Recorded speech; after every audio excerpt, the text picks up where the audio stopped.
Upon taking the office, they implement them.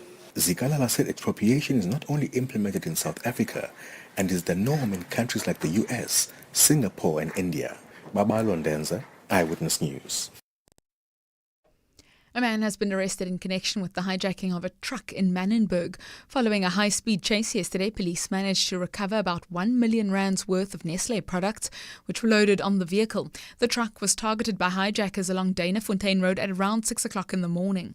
Here's the police's Annaliswa Manyana. The security company responsible for tracking the truck alerted the SAPS K9 unit after the truck was hijacked. The members were informed by the security tracking company that they located the truck to an address in Eklon. 6 suspects arrested in connection with an online drug syndicate are set to appear in the Pretoria Magistrates Court this week. A multidisciplinary police team, including the police's organised crime and narcotics unit, uncovered an undisclosed quantity of counterfeit and illicit performance-enhancing drugs, scheduled medications and stimulants, along with electronic devices. The arrests were made at various locations across Pretoria. Mongezi Koko has more. The bust follows an intelligence-driven investigation launched in 2022 after a case was registered by the National Head Office Narcotics Unit. Undercover sting operations known as Section 252A purchases were conducted in October and November 2022 to infiltrate the online trade. Preliminary forensic analysis revealed that some products contain prohibited substances. Police spokesperson Amanda van Wyk. One of the products sold online as a fat burner contains an isomer of methamphetamine. Van Wyk says the suspects face multiple charges under the Drugs and Drug Trafficking Act, the Medicines and Related Substances Act, and the Counterfeit Goods Act. Mongezi Koko, Eyewitness News. Staying in the capital, technicians from the city of Tshwane are currently working on repairing its infrastructure at the Rietplay water treatment plant. Officials say the plant's programmable logic controller was stuck during a lightning storm and it caused it to break down. Here's the city's Lindela Mashego. They are currently effecting repairs and replacements to the affected components. The impact on the city's daily water supply to the Gasfontein and Klapperkop reservoirs will be minimal, as the plant only provides just over 9% and 10% respectively to the two reservoirs. And finally, the city of Cape Town's popularity is contributing to high property rental prices. That's according to Professor Alan Davids from UCT's Financial Innovation Hub. The city has won several titles recently, all centered around the fact that it's one of the best cities in the world. Davids says this has seemingly led to an increase in rental costs. Cape Town, as I'm sure you know, really struggles with housing supply. We have a beautiful city with a beautiful mountain located in the middle of it, but that certainly limits the extent to which we're able to build property. And this isn't a new challenge that we face in the city. It's something that's sort of always been there. But what has started to create sort of an increased demand for property in Cape Town is Cape Town's outperformance relative to the rest of the country. On that note, we move to the markets now, where gold is trading at $2,889, 4 cents an ounce. The rand's 18.52 to the dollar, 23.05 to the pound, 19.19 to the euro, and Brent crude is trading at $76.74 a barrel. Happening in traffic this morning, there's an accident, LaBelle Road out in Stikland, also clearing that accident scene at Bilber-Sadenode Avenue between Raglan and Suikerbos Avenue in Bellville. And the traffic lights faulty this morning, Robert Sobukwe and Castle Flay in Bellville South. And in your sport, the Proteas are back in action today where they'll play Pakistan in a Tri-Nation Series match. Real Madrid get the better of Manchester City in the first leg of their Champions League tie, and world number 1 Arina Sabalenka suffers a shock loss in Qatar. It's a partly cloudy day forecast for the city with a moderate southerly breeze, a low of 18 and a high of 25 degrees. The top story this hour, 2 learners from a high school in Delft who've been suspended for allegedly assaulting a grade 8 pupil will know their fate at the school soon. EWN, in touch, in tune and independent. For the latest, visit ewn.co.za or download the EWN app. Good morning, Cape Town. Join the conversation with Lester Kiewit. It's 7 minutes past 8 o'clock. Good morning, Cape Town. Third and final hour of the show. Coming up, we're going to be speaking to Janet Anderson. She's a journalist based at The Hague. We talk about Donald Trump's executive order sanctioning the International Criminal Court of Court of Justice, and what does this mean for the international rule of law. We're also going to be speaking to Jonathan Cherry, director of Cherry Flavor Media. Everything is getting a rebrand. Everything is getting a glow up. Or is it a brand blunder? From Jaguar to now Mazda, with their redesigns causing a stir. I'll find out from his very clever brain on why do brands who have very much collateral in the way their brands look and feel and what it means to people, why do they change it? All that up next. Lines are open, 021 446 0567. Everything you need to start your day. We all have a voice. Use yours. Call 021 446 0567 Join the conversation on CapeTalk. Also coming up, of course, after 8:30, it's your chance to prove your mental white might and win in the Flight Centre Brain of Cape Talk. Good morning, Cape Town. This is Lester Kivett On Cape Talk. on Cape Talk. It's 9 minutes past 8 o'clock. It's not just South Africans who Donald Trump wants to sanction, or the South African government. The US has also sanctioned the International Criminal Court. And that's throwing the court into unknown territory, says our next guest. The ICC, of course, established by the Rome Statute. And why Trump is sanctioning the International Criminal Court, it's because of the charges that have been brought against Benjamin Netanyahu over the war in Gaza. Trump has launched these sanctions, claiming the ICC has abused its power by taking illegitimate and baseless actions against the US and Israel. Trump has also said that ICC investigators threaten international or threatens US national security. Janet Anderson is a journalist who covers both the International Criminal Court as well as the International Court of Justice, two separate courts, South Africa being involved in the ICJ case. We're talking about sanctions against the ICC, Janet. But what does sanctions around a very, very big body like the ICC, what could they mean materially if Donald Trump says, I'm sanctioning the International Criminal Court? Janet? Hi, Lester. Well, it's very difficult to say exactly what it will mean. So far, we have one name on the sanctions order, and that is of the prosecutor, the main guy that people may have heard of before, Karim Khan. He's a UK national, and he is the only one who is being sanctioned so far.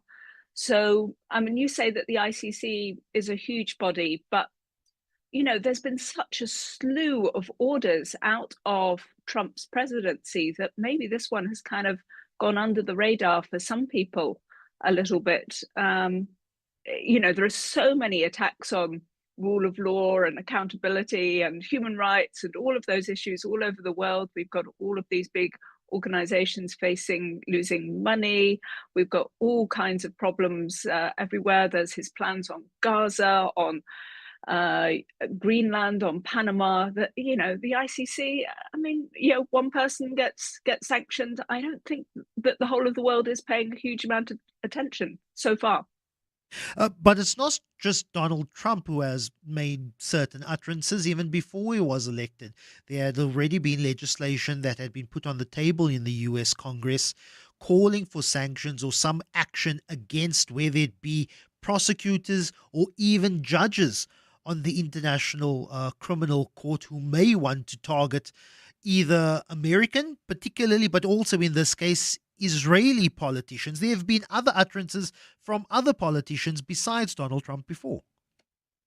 Yeah, I mean, Israel has very good bipartisan support across both Democrats and Republicans in both the House of Representatives and in the Senate. So far, this legislation has gone through one house and just got held up in the Senate while they were trying to work out whether essentially, they were trying to work out whether American companies were going to be damaged by it or not, because who provides services to the International Criminal Court? Well, something as big as Microsoft, for example, which does not want to get its fingers pinched by supplying an institution that could be sanctioned by the US. So they were waiting to see exactly how to protect the court. And in fact, just sanctioning the prosecutor it means that the whole institution is not completely under sanction.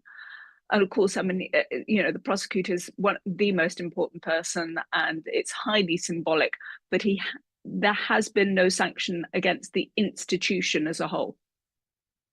The US is not one of the 125 states who have signed on to the Rome Statute that creates the International Criminal Court, but they have endorsed warrants of arrest and prosecutions and trials in the past when it suits them. They're not a signatory to the Rome Statute, but the United States was very much in favor of the current and still pending arrest warrant for Vladimir Putin. They were not so glowing about it when it was Benjamin Netanyahu who got slapped with an order that if he be entering one of the 125 countries that are members of the ICC, that he be arrested and then he be brought to The Hague. They choose to support the ICC when it largely suits them and the overall message. Yeah, I mean, you've seen the effects yourselves. South Africa, as members of the BRICS consortium, you saw how it was that Putin, who was under an ICC arrest warrant, wasn't able to travel to one of the BRICS summits.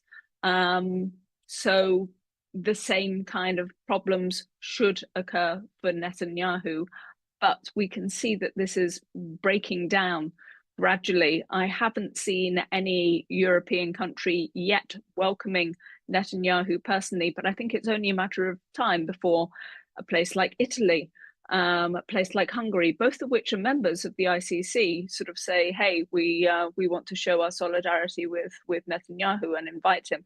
And that will cause potentially, again, what will it cause? I mean, the ICC depends on the support of states. It has no police force. It has no kind of entity that goes around doing arrests. It doesn't even have the UN exactly at its beck and call unless there's a UN Security Council resolution involving one of the ICC cases. So, the ICC relies on the states who are members. So what this largely tells me is that could be at the point where we are well and truly past we are post a liberal Western rules-based system, that if one country can decide, well, on this case, I'm not going to abide by the Rome Statute, and therefore I'll just sit this one out. What does it mean? What does the Rome Statute mean? In any case, it's just a piece of paper then. Well, every statute, every convention, everything that South Africa has signed up to is, quote unquote, just a piece of paper. I mean, you signed up to a ton of conventions, but it depends on the states themselves to actually say that, yes, we think that this is so important, we're going to put it into our national laws, we're going to make this work. I think that we're into an era where for the next few years, The Hague and what happens in The Hague is going to be slightly more sidelined, because I don't think that states around the world are going to implement many of the decisions. You've seen that for the International Court of Justice in the genocide case, and now we're going to see this around the ICC, and we're going to be relying on states themselves to provide some forms of accountability in their own countries. So let's see whether South Africa, for example, wants to step up and do some investigations locally and put people on trial locally.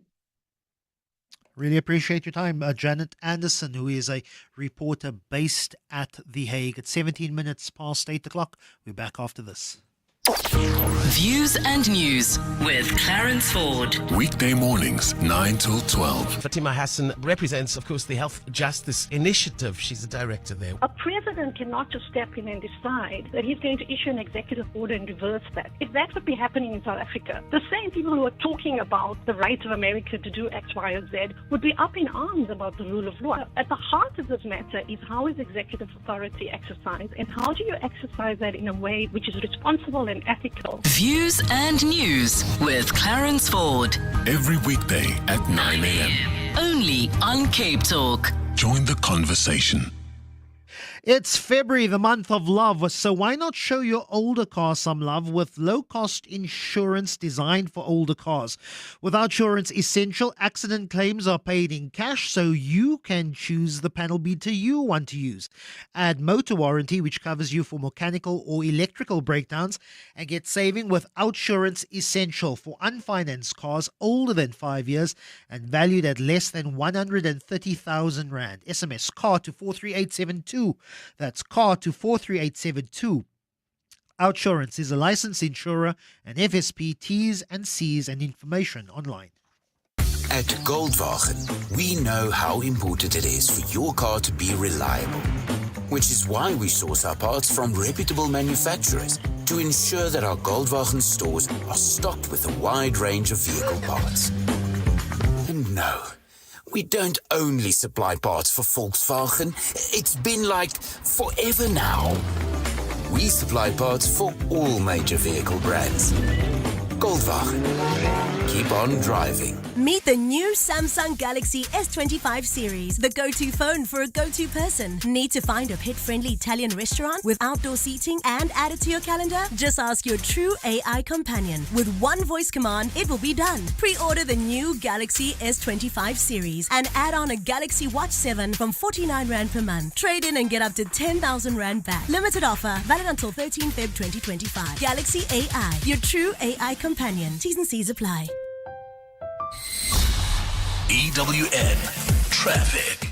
Happening in traffic this morning, once again, it's been a morning of accidents, so please be very careful if you're out there this morning. Everybody seems to be in somewhat of a rush. We had about 15, 16 accidents yesterday and quite a few this morning. Accident at Labelle Road and Stikland. There's a crash at Garfield Road and Imam Haroon Road in Claremont. Also another crash at Old Oak Road and Tygerberg Valley Road in Bellville. Baden-Powell Drive between Stellenbosch and Muizenberg is open to traffic. Some heavy traffic heading into Stellenbosch this morning on the R3110, R310, sorry, and of course, and also on the R44 going into Stellenbosch. Obviously, Varsity is open. Traffic lights that are down this morning is Robert Sebukwe and Castles Flay Road in Bellville South, and then Dido Valley Road and Main Road in Dido Valley. Those lights are faulty. I'm Zane Johnson. More Eyewitness News traffic just after 8:30. There's more EWN on air, online, and on the EWN app. 20 minutes past 8 o'clock. Richard, I'm glad you educated yourself, because Richard initially said that Barack Obama was not born in the U.S. He then later corrected himself. Oh, I forgot, Hawaii is an American state. John McCain, interestingly, in 2012, the late John McCain, who Barack Obama ran against in his first campaign in 2012, was actually born on a naval base, and he was born on a naval base in the Panama Canal Zone. And because, simply for the fact that it was an American naval base, it made it American soil in Central America, he could then still run for president. But for those who have some form of fascination that Elon Musk can run for president, no, he cannot, because he was not born in or on American soil. 21 minutes past 8 o'clock. Let's talk about logos. Logos, they're more than just symbols. They represent a brand's identity, the history. That's our emotional connection as consumers of that brand. But as brands evolve, so do their logos, and it often sparks strong reaction from the public. A few months ago, Jaguar, whose sales had stalled, introduced a new logo that had the internet talking about the brand more than ever. And then recently, another car manufacturer, Mazda, they redesigned its logo. the Mazda M, but they received the necessary internet backlash for that. They said it was bland. The internet said so. It was bland. It was uninspiring. So why we are seeing so many brands change their logos during this period? John Cherry, Director of Cherry Flavor Media. Good morning, John. Really appreciate your time as always. If nothing's wrong with it, why fix it? Why have we seen Mazda, Jaguar, and various other companies make subtle but meaningful changes to their brands and the logo identities over the last while? Morning, Lester. Thanks. Look, the automotive industry is going through an immense amount of change. And for a big brand like a Jaguar or a Mazda to make the decision to change their logo and to amend their visual identity, they need to be sure that something radical has changed where the old logo or the old visual identity is no longer relevant. So in the case of Jaguar, they didn't just change their logo, they completely changed their entire market positioning. So, Jaguar is a legacy brand. On the consumer side, we know Jaguar is the brand that British diplomats like to use. It's an old, stately brand. And for that organization, what they clearly saw is that there is no future in that market. So what they did is they radically shifted the brand to appeal to a brand new audience. So that they changed the logo, yes, but they also changed their positioning. So they changed the target market that they're wanting to attract into the future, and they radically changed the design of their product. So that's an extreme case. I think what's happened with Mazda is that Mazda, the previous logo, which we all know well, they introduced 27 years ago. And in that time, in the late 90s, there was a very specific style where logos tend to be beveled. So they were 3D logos. And I know this because at the time I was brand manager at Santam, and we also had a beveled 3D logo. So it was the design aesthetic of that era. And over the last 27 years, I think that has become less and less relevant as a design aesthetic. But I think also, just as I said, the industry itself is changing radically, and Mazda needs to change with it. So that's why, in their language, what they've said is that they need a flatter logo that is more relevant to an online, in an online environment like social media or putting the thing on a website.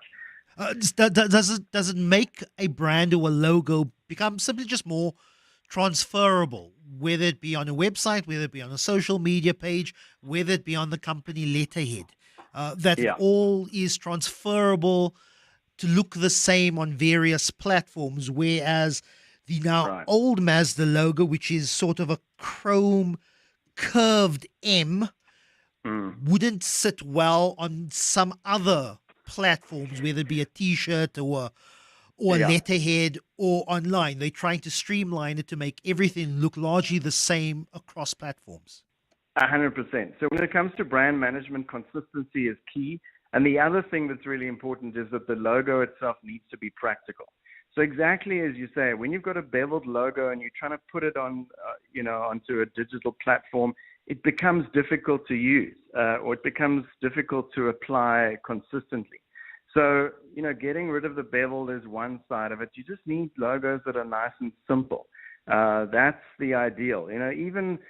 I know it sounds crazy, but you have to have a logo that also works on fax. It might sound like, well, who uses fax these days? But you'll be surprised as to how that application might come up. So it just makes the management of that brand so much easier. It's far more cost effective. And I think a lot of these guys are just looking for that simplicity and something that really stands out no matter where they put it or where they apply it. In this age of internet outrage as currency, I wonder if people actually really feel strongly about brands changing their logos, or is it simply because, just like pineapple on the pizza, people tell you to be angry because the internet tells you so? Look, people don't like change. And also, brands are in our faces. They're part of our daily reality. So it's not that we have this ridiculously close relationship with brands. ironically, we don't actually think that often about brands. But when a Mazda comes up and they're saying they're doing a brand redesign, then everyone becomes a brand or a design expert and they have an opinion. And they share that opinion, whatever it might be, online, and it gets some traction, and people have a discussion around that redesign. I think it's just par for the course. I listened to the whole debate around the Jaguar logo. People didn't actually fully immerse themselves in the reason for the change. I personally think that Jaguar did a great job there. I think it's a radical case study, but I think the reasoning was sound. But I think, people just have an opinion and they want to share that opinion. And because brands and logos are so part of our modern reality, they all of a sudden have a strong judgment as to whether whether the redesign was a good one or not. It's just part of our modern narrative, I think. It's the module on desktop publishing and layout, which I largely ignored during my journalism study days. But the way a font means something, it has an intrinsic symbolic meaning. It could express power, or it could express being timid. The grading of a letter, of a font, means something. It has a value. It makes us feel something, and that's something sometimes that we often miss. That what would it matter to Facebook by changing their logo by just, instead of regular Arial, it's sans Arial, or something that's just a little bit different, but it means something. Right. It means something, but also what's important for brand managers is that they want to have some kind of brand salience, which means that they need something which is unusual, which is relevant, but something that they can defend against. So if you go and choose a very specific, unique font, which is part of your brand lockup, that's important because you don't want your mark to look like anybody else's. So that's why salience is important, practicality is important, and these are the things that go through the minds of the people who take a lot of time and a lot of effort in designing these logos. So it's not like someone just goes and quickly does something and presents it and that's it. There's a lot of effort that goes into it, but salience is a key part of it, and that's why the choices are made, so that not just now, but in time, because you don't want to be changing a logo very often. So the logo itself also shouldn't date. It needs to be relevant for at least the next 10 years. And this is the thought process that goes through the minds of the people that design these things. Jonathan Cherry, really appreciate your time, Director of Cherry Flavor Media. Brad says, is it perhaps cheaper to manufacture the flat badges than beveled badges? If so, the saving per vehicle worldwide could then add up. Just after 8:30 now, time now for your Eyewitness News. And here's Natalie Malchus. Thank you, Lester. Good morning. At least 35 schools in the Western Cape were either broken into or vandalized during the summer school holidays. The department briefed the Provincial Standing Committee on Education on its state of readiness for the 2025 school year. The committee heard out of the 475 schools which had security services on site over the December holiday period, 21 of them reported incidents of burglary or vandalism. The department's Deputy Director, Alan Mayer, says 47 incidents of burglary or vandalism were reported at 35 schools across the province. Mayer says he's also commended some communities for their intervention in ensuring that those numbers are not higher this year. One of these schools had both school-funded and safe school subsidized guarding services, yet they still burgled at the school. The schools, though, where the community has taken ownership of the school, it's a very different school. The incidence of vandalism and burglary is significantly lower. Why? Because the community around the school calls the principal to say, there's unwanted persons here on our school's premises. Tshwane Mayor Nasipi Moya says she stands by her call for spaza shops in the city to be owned exclusively by South Africans. This as the Metro continues to crack down on non-compliance. Moya's controversial stance to exclude foreign nationals from the informal trading sector drew attention last year with questions about the constitutionality of these calls. Nokukanyom Tambo has the details. During an imbizo in Soshanguve last year, Tshwane Mayor Nasiphi Moya was unapologetic about prioritizing local business owners and took a non-compromising approach to compliance by spaza shop owners. A draft informal trading and township economy bylaw has since been approved by Council for public consultation. This bylaw proposes stricter licensing requirements, enforces health and safety standards, and outlines penalties for non-compliance. She says the calls for localization are also meant to address unemployment. So for those residents who say, I can start a business so that I have bread on the table, then we are saying this is one of the ways in which we're going to empower our residents. So definitely we're standing by that. Meanwhile, spaza shop owners have until the end of the month to register their businesses with the city following a directive by President Cyril Ramaphosa. Nogukanya Mtambo, Eyewitness News. In news making international headlines, Jordan's King Abdullah says the kingdom remains steadfast in its position against the displacement of Palestinians in Gaza and the West Bank. He said this in a series of posts on social media following a visit to the White House where he met with US President Donald Trump. Trump has again been pushing for a plan that would expel Palestinians from their land in Gaza with no right of return. He wants to take the strip from its people after 15 months of relentless Israeli bombing and build a so-called Riviera of the Middle East. We're going to have Gaza. We don't have to buy. There's nothing to buy. We will have Gaza. What is that? There's no reason to buy. There is nothing to buy. It's Gaza. It's a war-torn area. We're going to take it. We're going to hold it. We're going to cherish it. We're going to get it going eventually where a lot of jobs are going to be created for the people in the Middle East. However, the king has told Trump that Middle Eastern leaders will meet among themselves to craft a plan for the rebuilding of Gaza. A partly cloudy day is forecast for the city today with a moderate southerly breeze, a low of 18 and a high of 25 degrees. The top story this hour, at least 35 schools in the Western Cape were either broken into or vandalized during the summer school holidays. EWN Traffic. Happening in traffic this morning, clearing an accident, Labelle Road in Stikland, Garfield Road and Imam Haroon Road out in Claremont, as well as Old Oak Road and Tygerberg Valley Road. The traffic signal is faulty this morning. It's at Robert Sobukwe and Castles in Belleville South and in Dido Valley and Main Road in Dido Valley. Those traffic lights are down. I'm Zane Johnson. More Eyewitness News traffic at 9 o'clock. There's more EWN on air, online and on the EWN app. You want more bang for your buck and need to avoid the bad buys. Tune in to Consumer Talk today at 2 p.m. with award-winning consumer journalist Wendy Nola. Eagle Liner's motto is championing the passenger, but that was very far from the lived experience of a domestic worker who, despite having paid for 2 tickets from Beaufort West to Cape Town, was denied entry by the bus driver, saying that there were no seats for her and her son.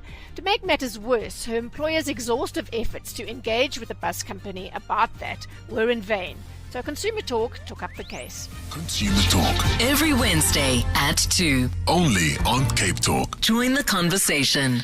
Waiting in long queues can be a loss. Running a business is hard enough without a bank that sends your calls to an automated voicemail. Why can't business banking be as simple as getting unlimited EFTs? So maklik. You can manage 2 different business accounts in one place. Business banking should and can be simple with Lula. Open an account today at lula.co.za and make your business banking Lula.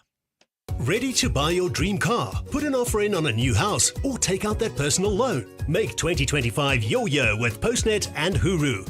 Visit your nearest Postnet store to get a comprehensive credit report from 4 of SA's leading credit bureaus sent straight to your phone. For only 135 Rand, take charge of your future with a clear picture of your financial position and how to improve it.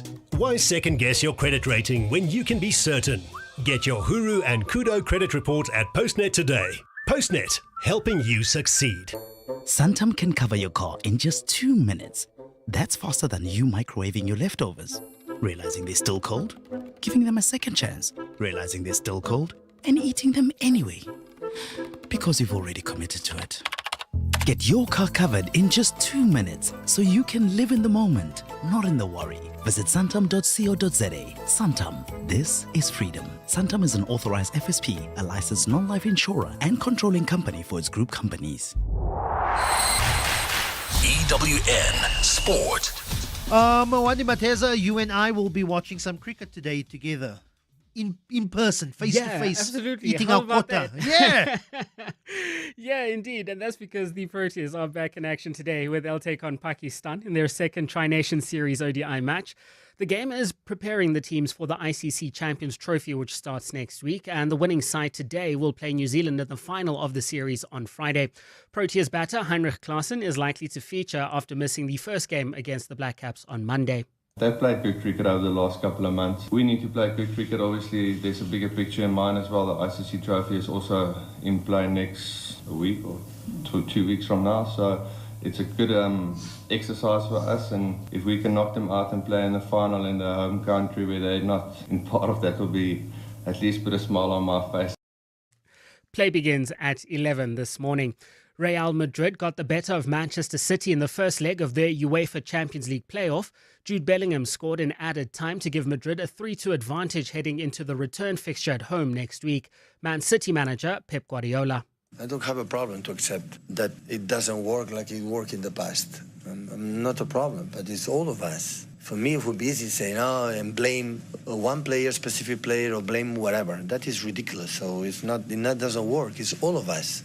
Me the first, because that's why I'm here for many years, and of course the players as well.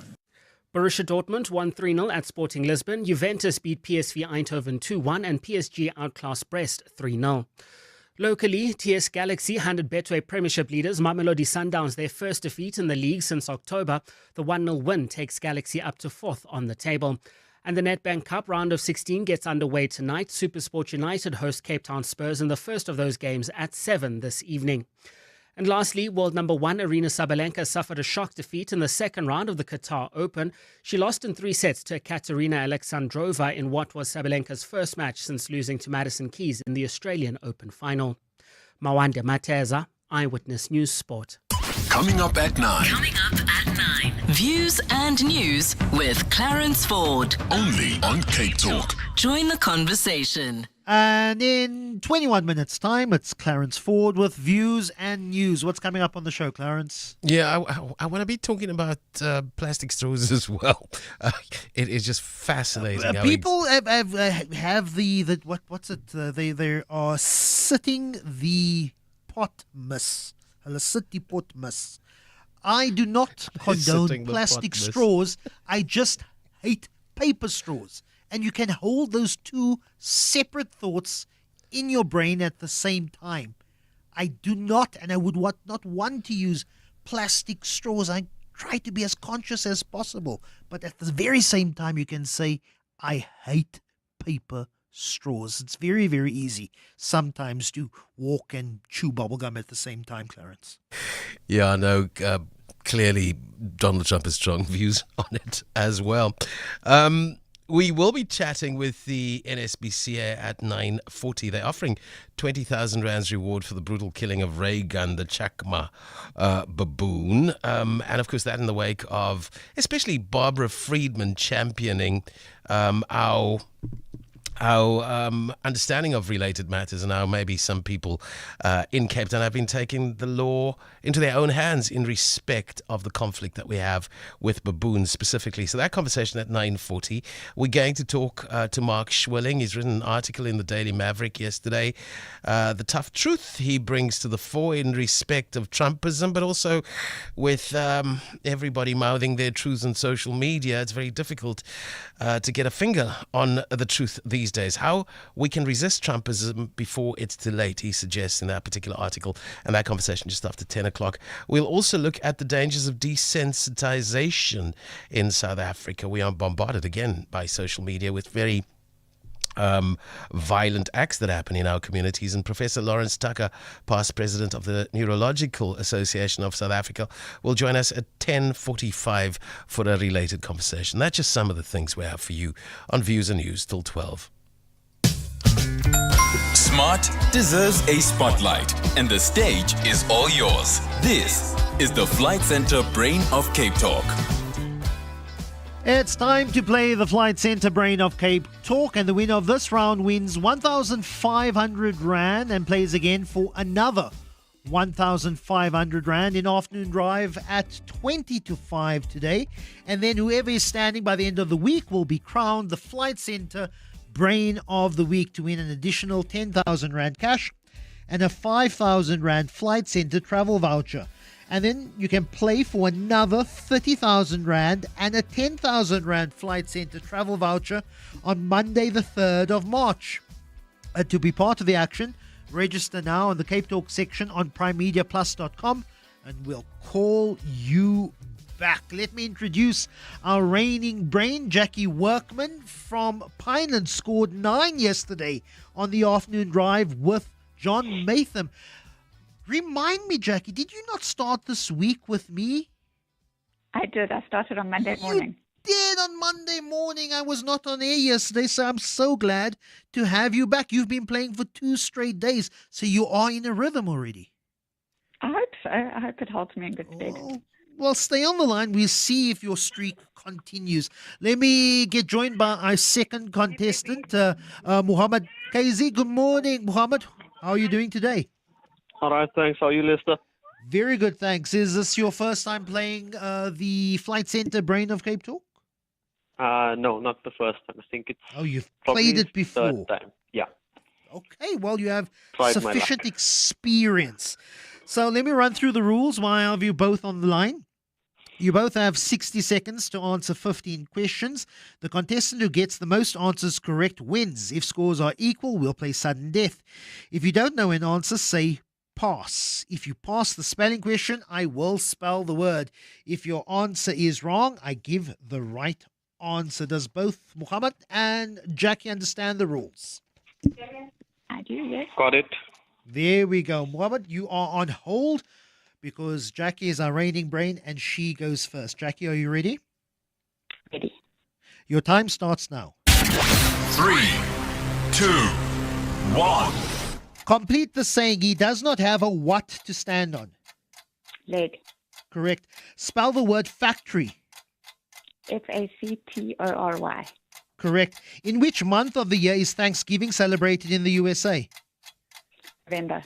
Correct. True or false? The orca is the largest dolphin species. False. True. The leading actor in the movie Beetlejuice is Michael who? Sheen. Keaton. On dice, what number of dots can be seen opposite the 6? 1. Correct. Is Coffee Bay in the Eastern Cape or KwaZulu-Natal? Eastern Cape.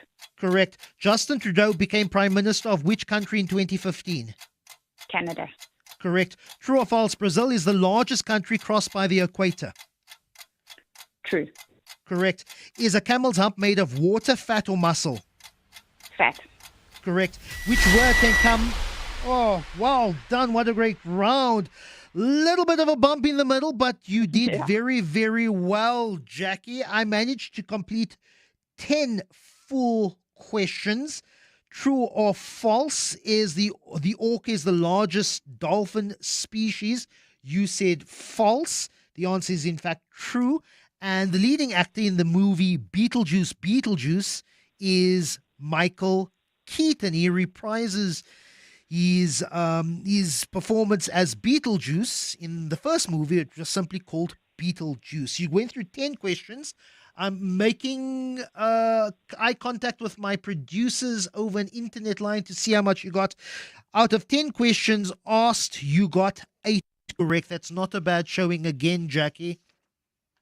Thank you. Okay, let's wait and see.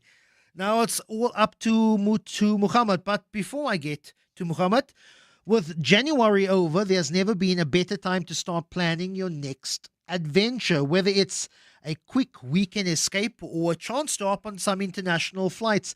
Discover your perfect journey with Flight Center's local and international flight deals.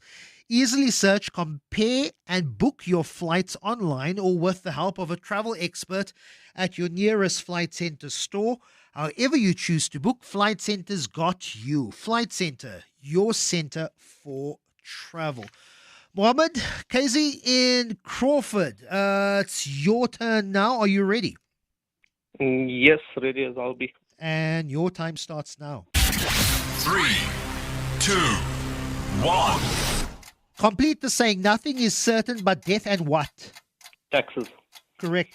Spell the word fatigue. F-A-T-I-G-U-E. F-A-T-I-G-U-E. In which day of the week is Thanksgiving celebrated in the USA? Friday. Thursday. True or false? The whale shark is the largest fish species. True. Correct. The leading actress in Beetlejuice is Winona who? Ryder. Correct. On dice, what number of dots can be seen opposite the 2? 5. Correct. Is Berkeley West in the Northern Cape or Free State? Northern Cape. Correct. Gordon Brown became Prime Minister of which country in 2007? Australia. United Kingdom. True or false? Tanzania is the largest African country crossed by the equator. False. Correct. Is rhinoceros horn made of keratin, enamel, or bone? Keratin. I'm going to ask our judges whether or not they accept that answer. It is correct. It is keratin. I will look and I will seek guidance from Bruce Hong. Bruce accepts. Well done. He accepts that. You went through a total of 10. I also referred the spelling of the word fatigue, Bruce, and I want to check from you whether he indeed spelled the word fatigue correct. He got it correct, which means, Mohammed, you also got 8. It means we now go to a sudden death. Jackie, I'm bringing you back on the line. I'm asking Mario if you can bring her back on the line. Jackie, can you hear me clearly? I can hear you, yes. Mohammed, can you hear me clearly? Yes, I can. Okay, it is sudden death. Jackie, we start with you. Which human organ has an outer layer called the epidermis? Skin. Correct. Mohammed, which part of the body has an outer layer of enamel? Teeth. Correct. Jackie, what is an angle called that measures between 90 and 180 degrees? Obtuse. Correct. Mohammed, what is an angle called that measures between 180 and 360 degrees? Reflex. Correct. Jackie, on which sea is the African country Eritrea? I have to push you. Mediterranean. Red Sea. Mohammed, on which sea is the African country Tunisia? Mediterranean. Correct, which means, Muhammad, congratulations. You are our reigning brain. You have won 1,500 Rand thanks to CapeTalk and Flight Centre, your centre for travel. And you will play again with John Matham this afternoon. And if you win that round, I'll chat you again same time tomorrow. And for your chance to put your brain power to the test and win big, register now for the Flight Centre Brain of CapeTalk on the CapeTalk section on primemediaplus.com. John Matham on Cape Talk. Weekdays, 3 to 6 p.m. I've gone 85 minutes without thinking of Donald Trump. See, I think another interesting point just to make about Trump and his style, John, is that he confuses people. Let them stew on it, but that he, at the end of the day, doesn't have the executive power and authority to do as he pleases. He still needs the House. He's also bluffing in a way. Thanks very much, Adrian Basson. Getting you home. Afternoon Drive with John Matham. Every weekday, 3 to 6 p.m. Only on Cape Talk. Join the conversation. Cheers to 2025 and to new possibilities. Make it all happen with the CapeTalk fixed term savings plan and earn some of the most competitive interest rates in the market. Decide how much you want to save over a period that suits you and make this your best year yet. Visit capitalbank.co.za or download the CapeTalk app and simplify your saving today. CapeTalk is an authorized FSP. Conditions apply. Experience more unbeatable deals this Big Deal Wednesday at Food Lovers Market. Buy 2 200-gram white button mushroom punnets for only 35 Rand and get 1 packet of tomatoes absolutely free. And enjoy delicious gammon steaks at an incredible 79.99 per kilo. Now that's great value. Valid this Wednesday only at all Western Cape Food Lovers Market stores. It's in the experience. Midnight oil has a very distinct smell for business owners. Those who know will say it's got grit and graft.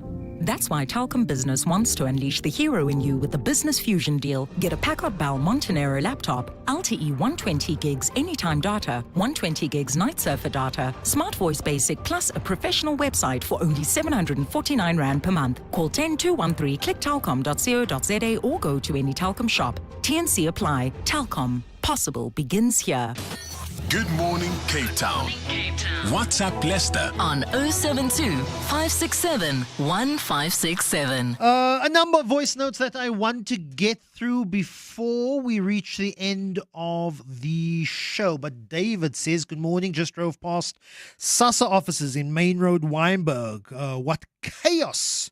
Crowd spilling over into the road. Heaven help us pensioners, especially my mom-in-law, who is 98 years old. All she needs to do is hand in her new bank details. Please send a reporter to look and interview the crowd. We will definitely pass on the message as well, David. I've read out Brad's message already about possible cost implications on a new Mazda design. Carolyn Pinelands.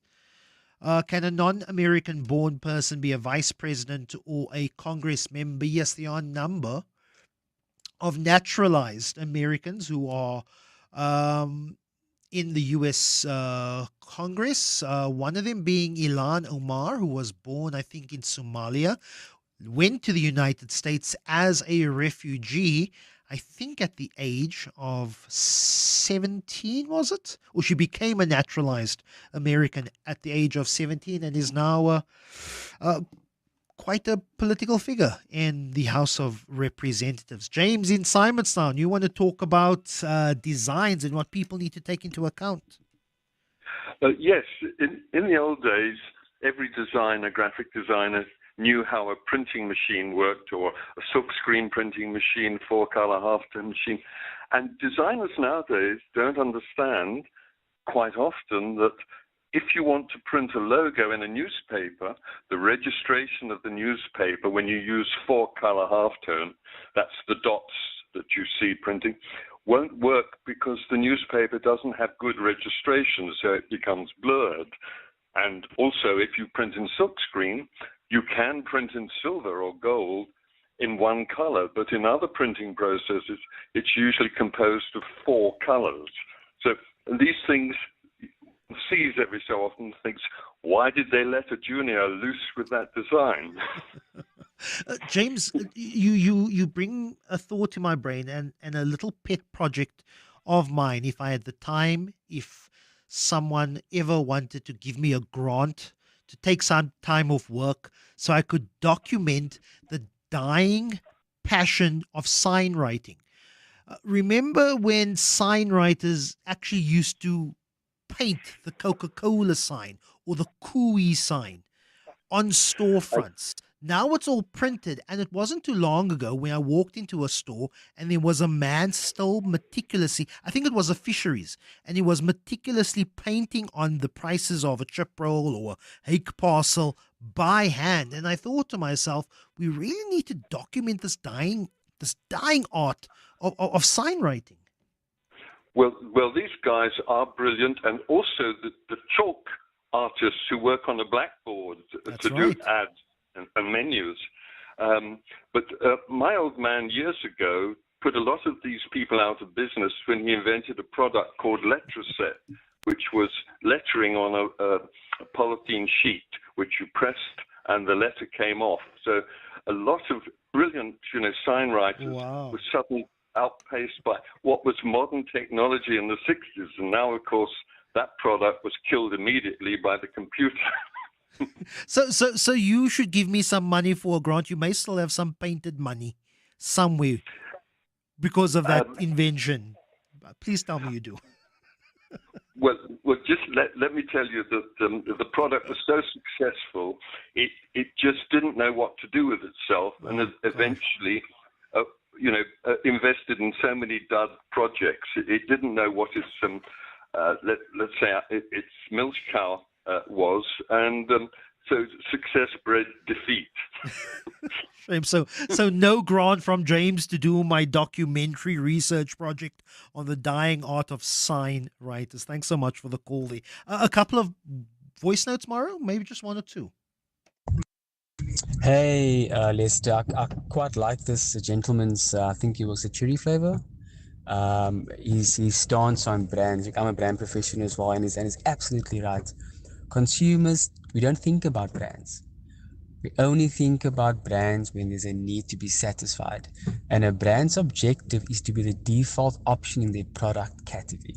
For example, and I'm not a fan of Discovery, but Discovery is, if you think of health insurance, 90% of the time Discovery will come to consumers' mind. Why? Because they've worked super hard to become the default option in their product category. So likewise for Mazda, I don't think about cars at all as brands unless I need a vehicle, right? So yeah, anyway, awesome chat with this guest speaker. Ciao. With conversation this hot and happening. It's not a government of national unity, yet we all call it a government of national unity. It is a coalition of several parties.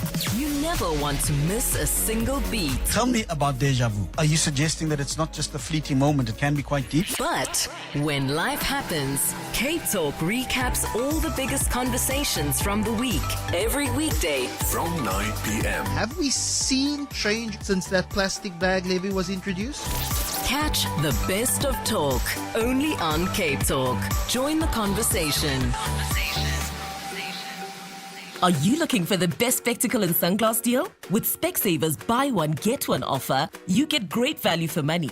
You know you can trust us with over 350 stores nationwide. Get a free pair of branded prescription sunglasses up to 3,200 Rand when you purchase a comprehensive eye test and spectacle frame with lenses on your first pair. Choose from top brands like Police, Hugo, Tommy Hilfiger, Carolina Herrera, and more. There really is no reason to go anywhere else. Affordable eye care, Specsavers. T's and C's apply. Dear Journal, trying to be an adult day 3,451.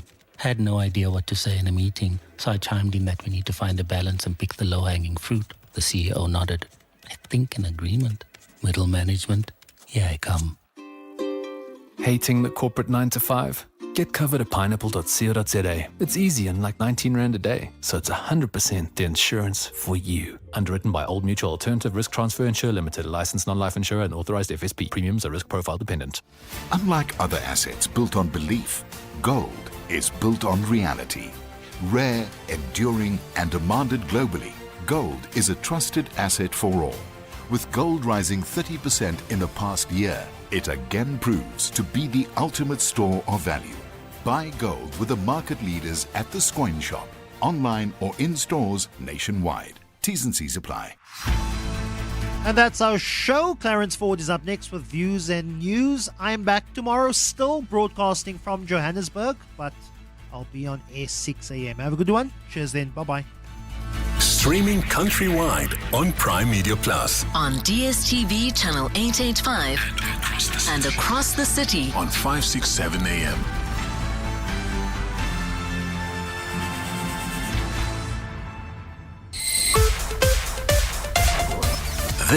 This is EWN. Good morning, I'm Natalie Malchas. Crime on Table Mountain remains a concern. Non-profit organisation Friends of Table Mountain say in January alone there have been 20 muggings reported. The latest figures from Table Mountain National Park show there were 60 incidents of robberies on the mountain between November last year and January. The MPO says more needs to be done to curb these incidents. Kaylin Pretorius has more. During the 2023 festive period, there were 96 incidents recorded compared to 60 in 2024's holiday season. Despite Table Mountain National Park officials reporting a decrease in crime in the park over the festive season, Andy Davis from Friends of Table Mountain says this is still unacceptably high. We need to have a lot more visible policing on the park that actually prevents this kind of low-level crime and obviously the more serious crimes like muggings. Davis has called on South African national parks to allocate more money for safety and security. We really feel like a lot more needs to be done from SANParks head office. You know, the park manager can only do so much with her limited resources. And essentially what we're doing is we're appealing to SANParks head office, we're appealing to Minister Dion George to intervene and to make sure that the park manager has sufficient resources to do her job properly. Davis adds littering and environmental damage has also been on the rise on the mountain. Kaylin Pretorius, Eyewitness News.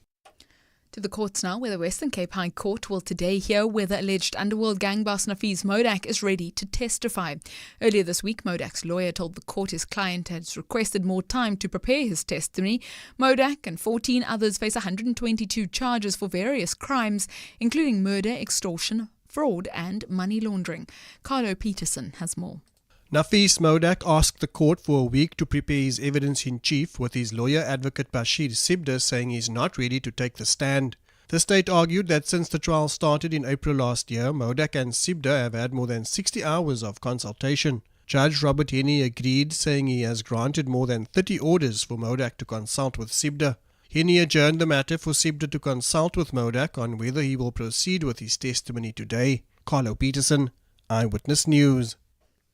Questions have been raised about Duduzile Zuma Sambudla's future in the Umkhonto weSizwe party after she failed to publicly apologize to Secretary General Floyd Shivambu for insulting him.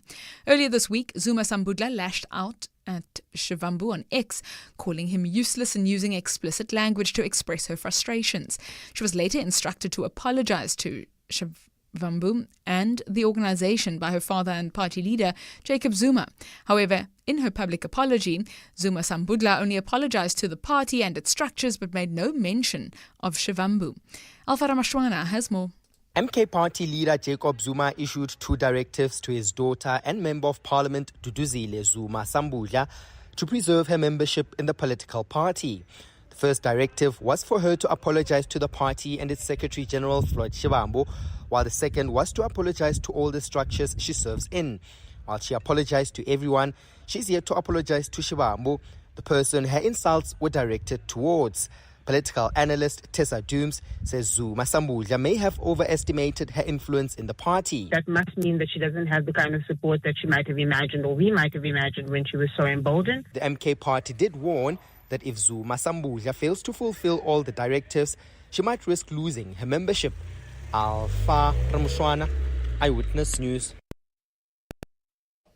And today, vetted tour operators from India and China will be able to submit group visa applications for their clients online and expect them to be issued within 3 days. It's one of the pledges made by Home Affairs Minister Leon Schreiber during the debate on the State of the Nation address yesterday. Schreiber says one of his top priorities this year will be to develop a single biometric digital identity for all citizens to eliminate fraud in the financial sectors.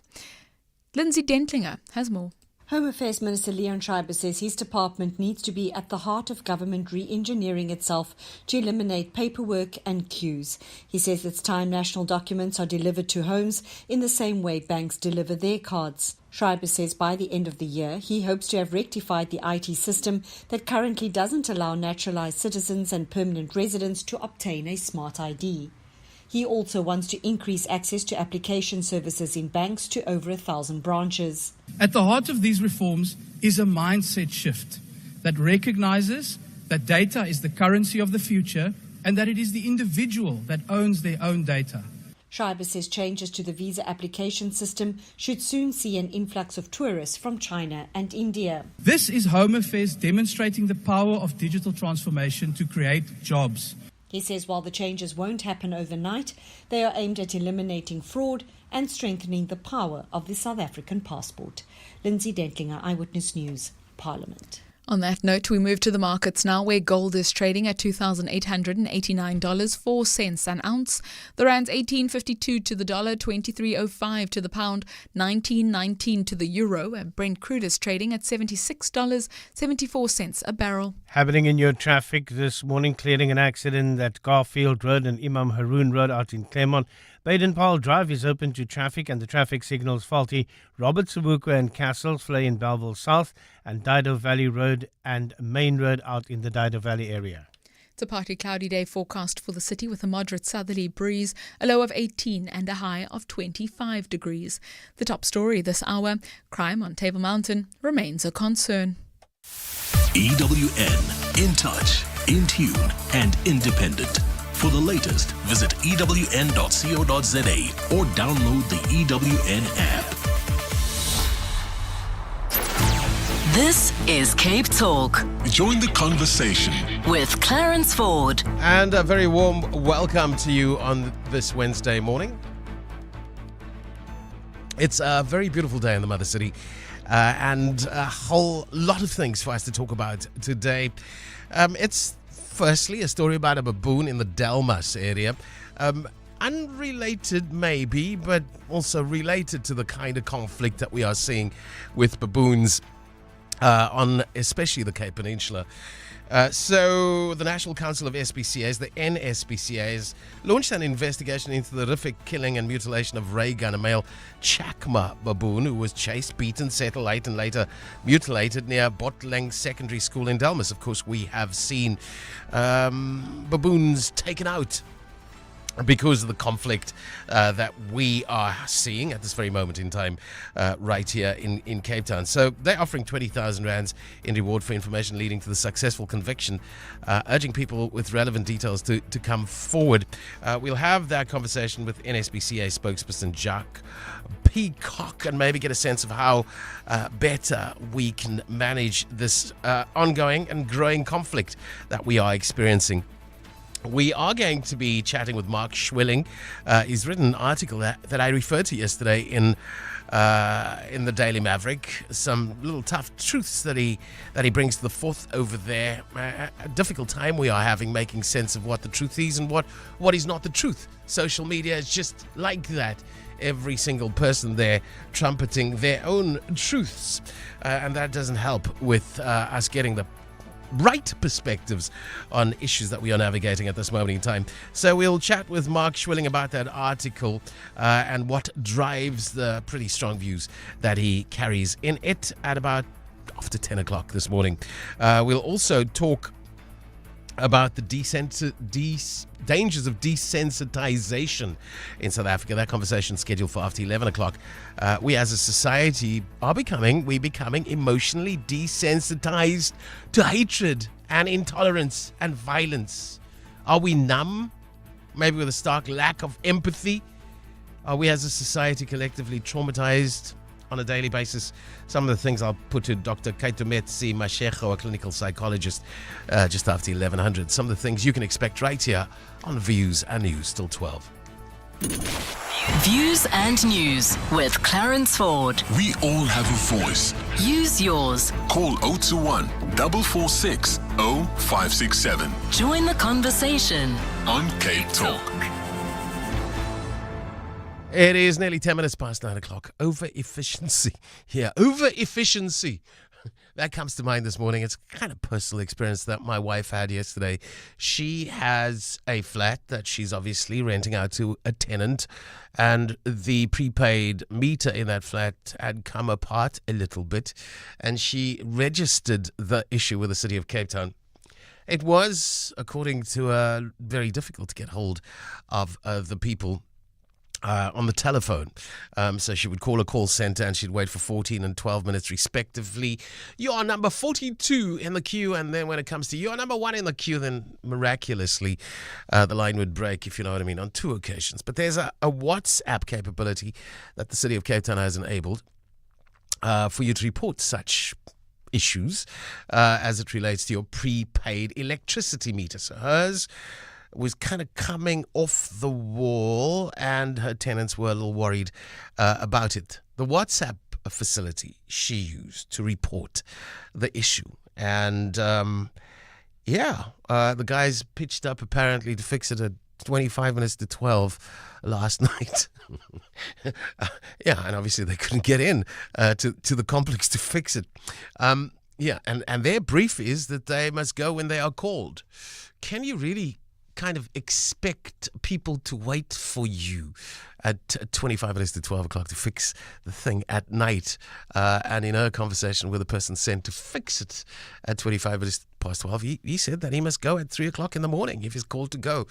A case of over-efficiency, I think, that also does not help, if you know what I mean. But yeah, in our quest for efficiency, maybe, there's some other considerations that need to come with it. That's the first thing. The second thing is, as always, Trump. And we've been talking a lot about the aim that he's taking at South Africa and the consequences thereof, the possible consequences thereof. And we heard yesterday that already, in terms of PEPFAR, the implications were being felt. But of course, those things were reversed again yesterday. So the issues of yesterday are no longer the issues of today. But how is the world viewing this aim that he's taking on our particular country? And there's an interesting little clip that I found on social media that I thought could be of interest to you as well. Let's take a listen, Joe. And how are they linked to apartheid-era South Africa? Well, there are a group of men who are at the top, the founding of PayPal, all of whom in some way or other grew up in South Africa as children. You've got Musk himself, who was born in South Africa and lived there, went to high school there until he was 18. Musk's grandfather, Canadian grandfather, had been the head of the Canadian branch of a political movement in the 1930s called Technocracy Incorporated, which in essence wanted to scrap democracy in the United States and Canada and have technocrats rule the country, which might sound familiar.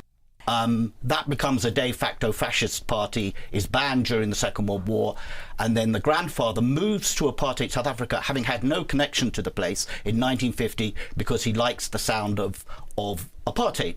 And even Errol Musk says of the grandfather, he was an open neo-Nazi.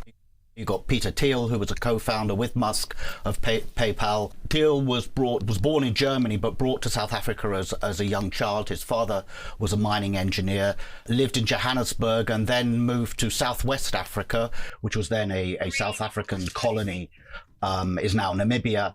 And he went to school in Swakopmund, which was notorious as probably the last place on the planet where people still openly greeted each other with Heil Hitler and celebrated Hitler's birthday. He went to a German school there before moving to the United States when he was 10 or 11. You've got David Sachs, who was born in Cape Town. He's big in PayPal and is now Trump's AI and crypto czar. He moved to Tennessee as a relatively young child, but grew up in the white South African diaspora there. And you've got Roelof Botha, the grandson of Pik Botha, the last foreign minister of apartheid South Africa. He was the acceptable face of apartheid. You'll remember he used to run around the United States trying to put a gloss on how they were reforming things and that everything was getting better. So you see those four key people at the top of PayPal, and they all have this, very intimate connection to South Africa. And maybe some extrapolation there that is unnecessary. I think first and foremost, you can't blame the child for the sins of the father. You can't necessarily suggest that is kind of, or ideology, some kind of genetic imprint, if you know what I mean. Yeah, and I think that is proposed. And these are journalists, essentially, democracynow.org, talking about what is essentially the reason for Trump taking aim at South Africa in the manner that he has been. So while we are trying to interpret the actions, the rest of the world also finding it interesting, this focus on South Africa. And interesting how very many people very close to Trump have some kind of links to South Africa as well. So, yeah, clearly of interest to the world, the special interest that Trump is taking in South Africa. Your views and news, your opinions on 072 567 1567. Your calls on 021 446 0567. You're welcome anytime at 9:16. Natalie Malchus joins us in the studio, and she's got the news diary, the things she is prioritizing for our attention during the course of her morning on the Newsbeat. Views and news with Clarence Ford. Share your perspective. Only on Cape Talk. Welcome. Thanks so much, Clarence. We have a really juicy diary today. Quite a few top stories, big things that we will continue to track, not least of which, to segue from what you last mentioned, all of the fallout related to Trump's executive orders, a few more that keep coming through as the days go by. It kind of feels like he just makes things up as he goes along, but we will get all the reaction on the implications of some of those executive orders and announcements that he has been making of late. The story of refuge for Afrikaners who feel under threat here in South Africa has not died down, and there are still many legs to it, all of which we will continue to explore. In Parliament, we continue with the SONA debates this afternoon. Yesterday, we got a look at some of the opposition parties, all of the political parties, some opposition parties who had picked apart the President's State of the Nation address. Members of the GNU too had their moment to offer their opinions on the President's State of the Nation address and what ought to have been said and what the future really looks like. We continue with more of the same in the National Legislature this afternoon. We are still on fire watch with several mountain slopes alight overnight and into the early hours of the morning. It is a busy period for our firefighters, and they've quite literally been putting out flames in all directions across the peninsula and the province. So we'll continue to monitor those hotspot areas. Yesterday, we broke a story of an inmate at Paulsmoor Prison who had escaped. Now, not the first time that we've reported on a prison break. The irony of this particular story was that the 35-year-old inmate escaped from Paulsmoor Prison at the same time that correctional services officials were briefing Parliament on the lessons they had learnt, the improvements they had instituted after Thabo Bester's brazen prison break. So I think that basically nullifies anything they would have said in Parliament, because obviously they haven't learnt enough and they haven't implemented the necessary strategies, because their security can still be breached, as we saw by this 35-year-old inmate. We did get word a short while ago that the inmate was rearrested in the early hours of this morning and will add the escape to his rap sheet, but he will not be held in Paulsmoor Prison because apparently he has a way of weaseling out. That's the update on that story, which of course we will reflect on as well. To the courts, we've got the Modak trial resuming in the Western Cape High Court. Modak himself is expected to testify and lay out his version of events. That will be interesting to hear. Staying in the Western Cape High Court, this is a big case for the city. It definitely got the attention of the mayor at one point. He himself was sitting in the gallery to show his support and sympathy for the Ocean View community, but specifically the Solomons family. A few years ago, 7-year-old Iman Solomons was playing in her front yard after school on a sunny afternoon when she was struck by a stray bullet because there was ongoing gang warfare in the road or further up in the street that she lived. Unfortunately, a bullet struck her and she died. Judgment in this case has been handed down, and the 2 alleged gangsters have now been convicted of her murder. Sentencing is expected in mid-April, and I say this is a big story not only because it's garnered the attention of influential people in the city, but it's another show that the wheels of justice turn, and you will be tracked down if you are found responsible for the murder of a child, and that in something that seems so rampant and every day as gang warfare that many communities across Cape Town are plagued with on a daily basis. So a big story that we will continue to track and bring you all the latest developments of. And then we are building up to budget. So we've got the budget speech in Parliament in the next few days. We will be bringing you all the analysis, what to look out for, what the Finance Minister is likely to say and where his focus should be.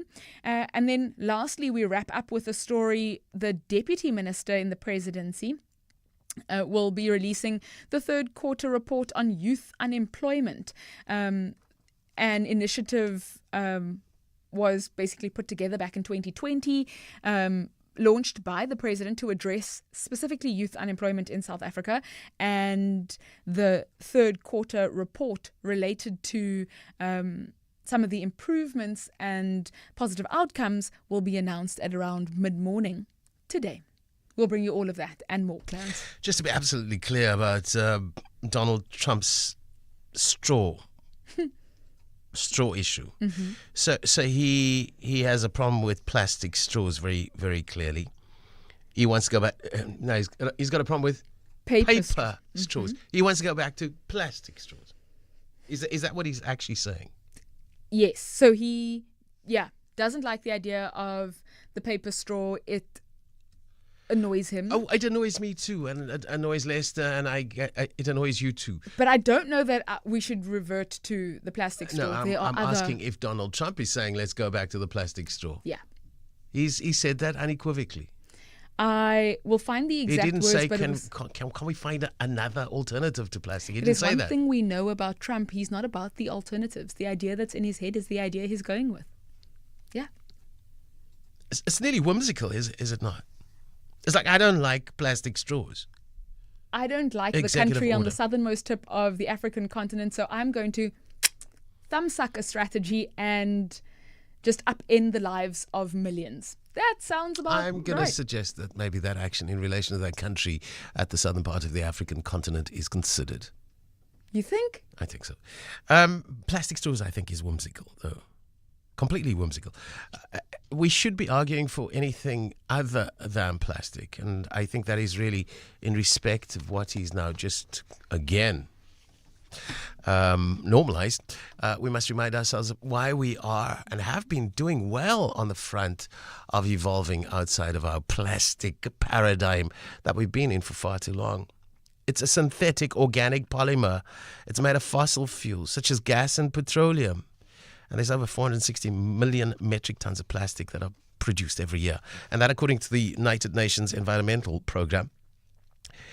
Now, what are the facts? The facts, according to who is always the issue, but the facts are macroplastics, essentially pieces that are larger than 0.5 millimeter, made up 88% of global plastic leakage to the environment. Around 20, that was in 2019, around 20 million metric tons polluting all ecosystems. Much of the world's plastic pollution is generated by single-use plastics, and herein lies the rub, such as bottles and caps and cigarette butts, shopping bags, cups, and straws are featured there as well. Pollution sources are mainly land-based, so they come from cities essentially. And stormwater runoff, they literally run into the ocean, and that's where ecosystems are being impacted very significantly. So the plastics in the ocean's problem essentially refers to the significant pollution of marine environments with plastic debris, and these harm marine life by entanglement and ingestion, disrupting ecosystems and potentially entering the human food chain through seafood consumption. That's been kind of proven as a fact. It is estimated that over 60% of all seabird species have eaten pieces of plastic. Let's look at those statistics a little more. Plastic debris injures and kills fish, seabirds, marine animals. Marine plastic pollution has impacted at least 267 species worldwide, including 86% of sea turtle species, 44% of all seabird species, and 43% of all marine mammal species. And again, in the words of Native Americans. You got the clip. But in the words of Native Americans, then we'll play the clip, then we can hear exactly what Donald Trump is saying. Native Americans, this is their wisdom that they've shared with the world a long time ago. They said, when again we've polluted the rivers and there's no more fish to catch, and polluted the land and there's no more crops to grow, that's when we're going to realize that we can't eat money. Let's take a listen to that piece. Next, this is an executive order relating to the use of paper straws. As you've consistently identified, nobody really likes paper straws. Number one trending. Can you believe it? A paper straw was number one trending for 3 days or something.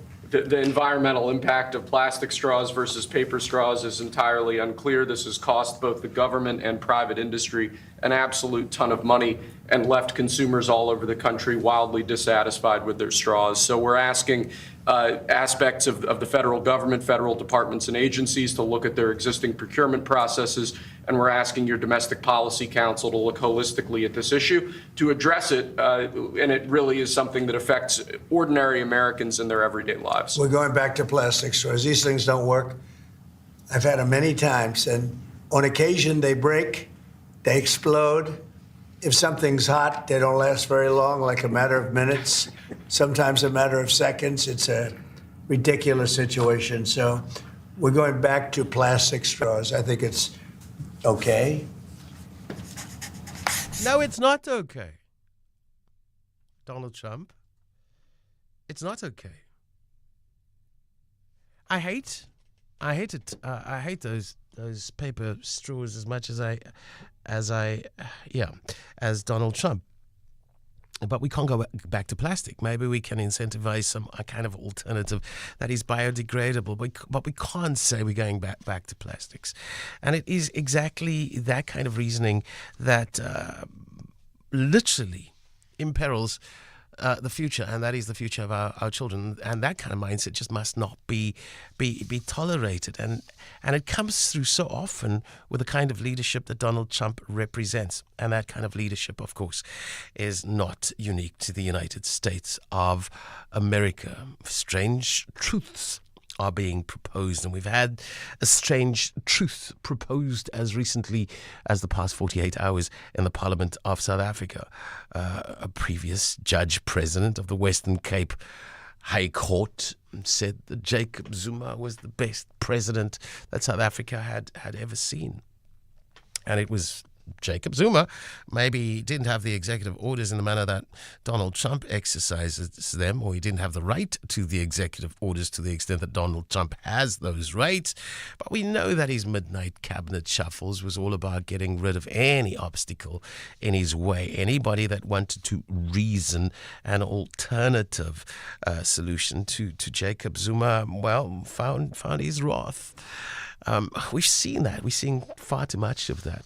Really interested in your mind on plastics and the quality of leadership that we have, and the fact that we cannot eat money.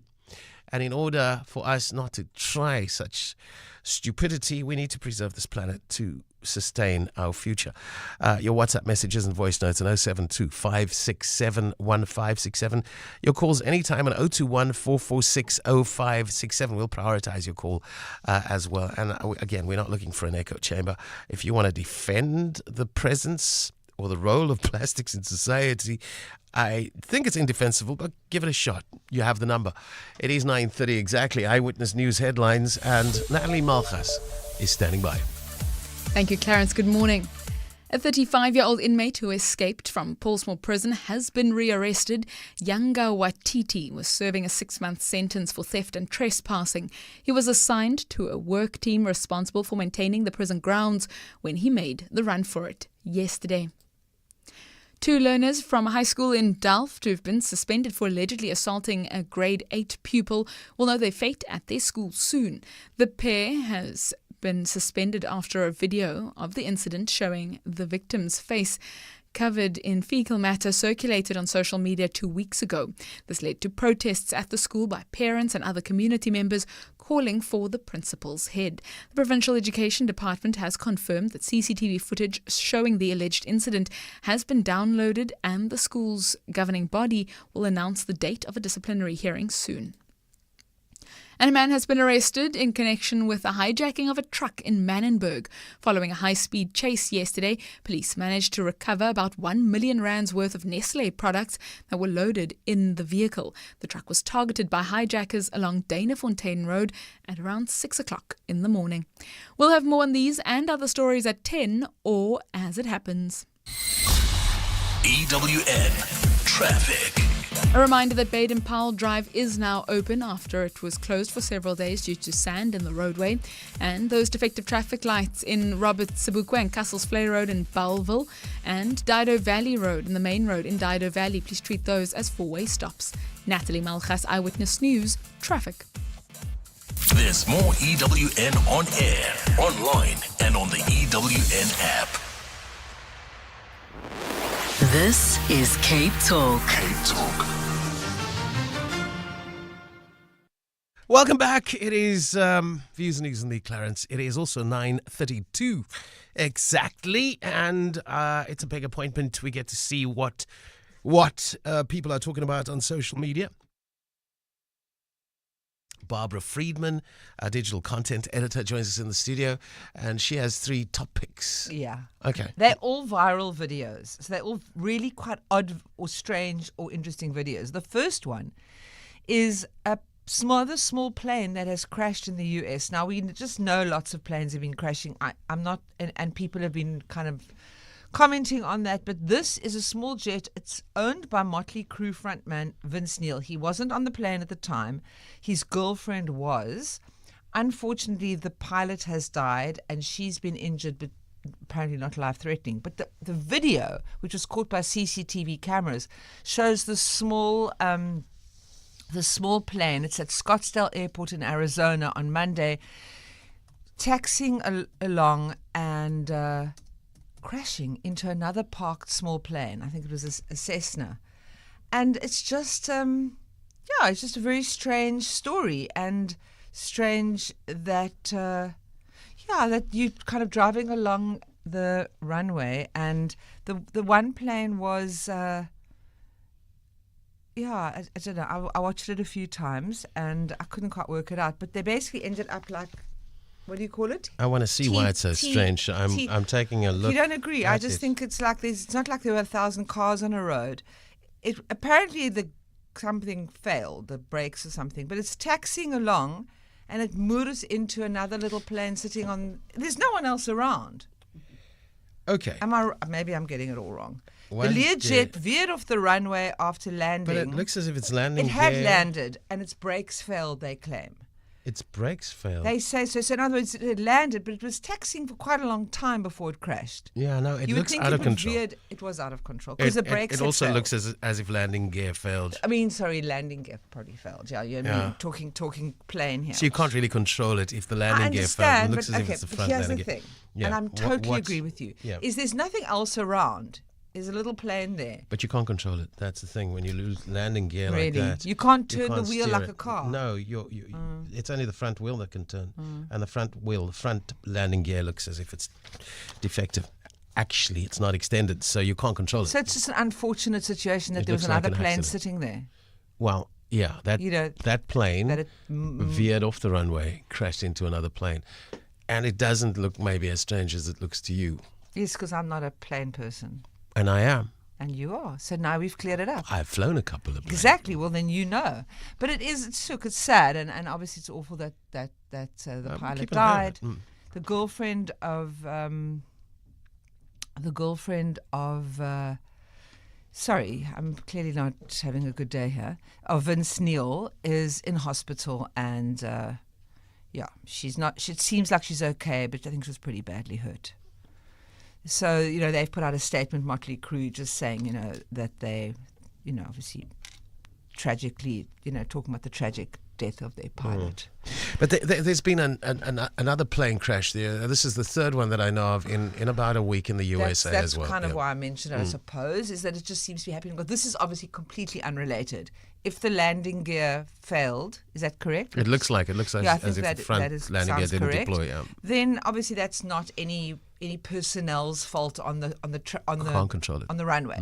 But a lot of the other plane crashes have been. There's a lot of criticism about the aviation space and the aviation authorities, and about people who've been fired and Trump and. So obviously when these stories break, people scrutinize them. Indeed. And the next story is I suppose it's not a bizarre video, but it is a video that was caught by a customer at Costco. It was on Monday, showing people rushing to pick up boxes of eggs. And of course, we discussed this quite recently. This is as the price of eggs continues to rise in the United States. But the video shows customers in Costco with these big wheelie carts stacked with big packs of eggs. And apparently the eggs that day ran out in 10 minutes. And it just gave you that memory of COVID, when people were going into supermarkets and taking toilet rolls out by the thousand. A hand sanitizer was a close second, I think. And now it's eggs. And I suppose for me, when I watch a video... What's it all about? The eggs or the... All of the above. All of the above. That's why I find it interesting, because I do think that people, when they feel something is going to be short, there's going to be a shortage, they panic buy. And I feel it's quite post-apocalyptic in its feeling. You know, it's like people bunkering down and kind of making sure they've got like enough eggs, you know, for the next millennium. And it's interesting that people panic like this. It's not a good situation. People are asking on the posts, why are people taking all these eggs? It's just not making sense to them. But there's obviously I don't know if it's real or imagined, that you think you can't survive without your eggs. It's perishable, duh. It's perishable, so how many eggs, unless they're kind of going to start a small business on the side and sell to people who don't have eggs. But those like in Macro, those big wheelie, those big trolley things, stacked to almost the ceiling. With proper storage, eggs can last for at least 3 to 5 weeks in a fridge and about 1 year in the freezer. So maybe it's not as perishable. You can freeze eggs? I didn't know that. Like a raw egg? That's according to healthline.com. I did not know that. I just checked it out. Very interesting. I didn't know that. I didn't know you could freeze it either. There's panic egg buying in America. There are planes crashing. That's what's going on there. And then in Jaipur city in India, and this really is an amazing video. So it shows a bull entering the market area then getting onto a Jaipur city bus. I don't know how, they don't actually show him climbing onto the bus. I don't know how he got through those doors. Or how, he's not exactly small, he's massive. He got into the bus, and there's a video of him doing his thing. He's shattered windows, he tore out the seats. So you can see the driver quickly kind of like puts his arm out and manages to open the door, and people start jumping off the bus in absolute terror. There's another bull. Apparently he was I think they were kind of going to have a bit of a fight with each other. And the other bull is standing outside the bus with his head against the sort of bus. And this, it's like something out of a movie, you know, the way this bull in the bus is, you can just see him sort of jumping up and down with this massive shape of his. Somebody obviously was taking the video. And after several minutes, the animal finally exited and wandered off as if nothing had happened. I was just pleased no one went and shot the bull. Yeah, which is what I'm talking about next, interestingly. Unlike a bull in a China. Like a bull in a China shop. In a China shop, well, bull in a bus. A bull in a Jaipur city bus.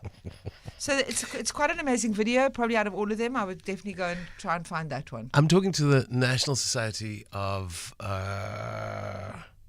National Council of SPCAs.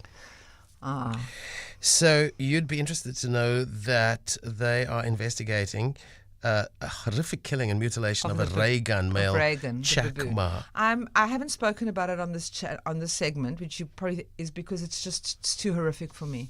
Yeah, they're actually offering, I think, a 20,000 rand reward to anyone who knows this baboon was tortured and burnt. And why? I don't know. You can speak to them about it. Okay, so Delmas is far away from here. It is. But there's something relevant to where we are at, is there not? We are having conflict with baboons. Sure. I mean, they're all over the country in various areas, but It's interesting because in those areas, it's more. I'm not saying I know this about that particular baboon. It's more farmland. And look, I'll tell you, historically, all over in the Eastern Cape, in parts of all over the country, where the baboons are attracted to the farmlands where there's fruit, there's grain, there's whatever they can eat, and it is an issue as well in farm areas that baboons come and cause a bit of mayhem on the farms. And I would say there are incidents where farmers shoot the baboons.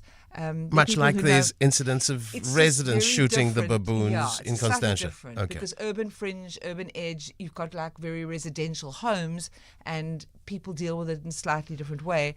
I don't know. Walid is suggesting the level of cruelty in this particular video sets it apart. No, the point was, why would you torture a baboon? Like, why would you do that? It is so horrific. There is a lot of online chatter about this particular It sounds story. as if Walid is even surprised. Walid sent me a video the other day of a killing on the Cape Flats, which was gruesome.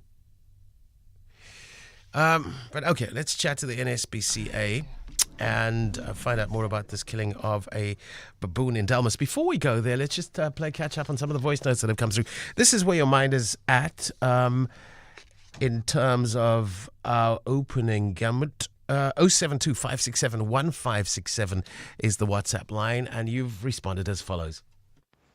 When it comes to what type of straw, I think Donald Trump should just, suck it up. Why do you need straws, guys?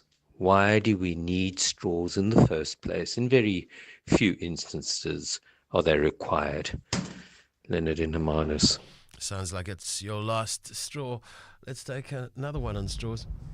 Hey guys, about the plastic and paper straws, I don't see what all the fuss is about. You get perfectly good paper straws that don't get soggy. It's just a question of who makes the thing. Yes, I totally agree that paper straws that get soggy are an abomination and they should be wiped from the face of this earth. But there are some really good paper ones that don't bend and don't get soggy. We should just make those instead of plastic ones. I don't see what all the fuss is about. Let's just pick the right paper straws. The paper straw that broke the camel's back. We'll chat to the NSPCA next. Pippa Hudson on Cape Talk. Weekdays at 1 p.m. Comesa Food Services were recognized as the top fresh goods supplier to the ShopRite Group. And here we sit with co-founder and CEO Bilkies Essa. Thank you so much, Pippa. Being named by the ShopRite Group as one of their suppliers of the year, recognizing you, how much did that mean to you? It meant everything, not only to me, but my team, because it's been hard work. My team is 100% previously disadvantaged backgrounds that they come from.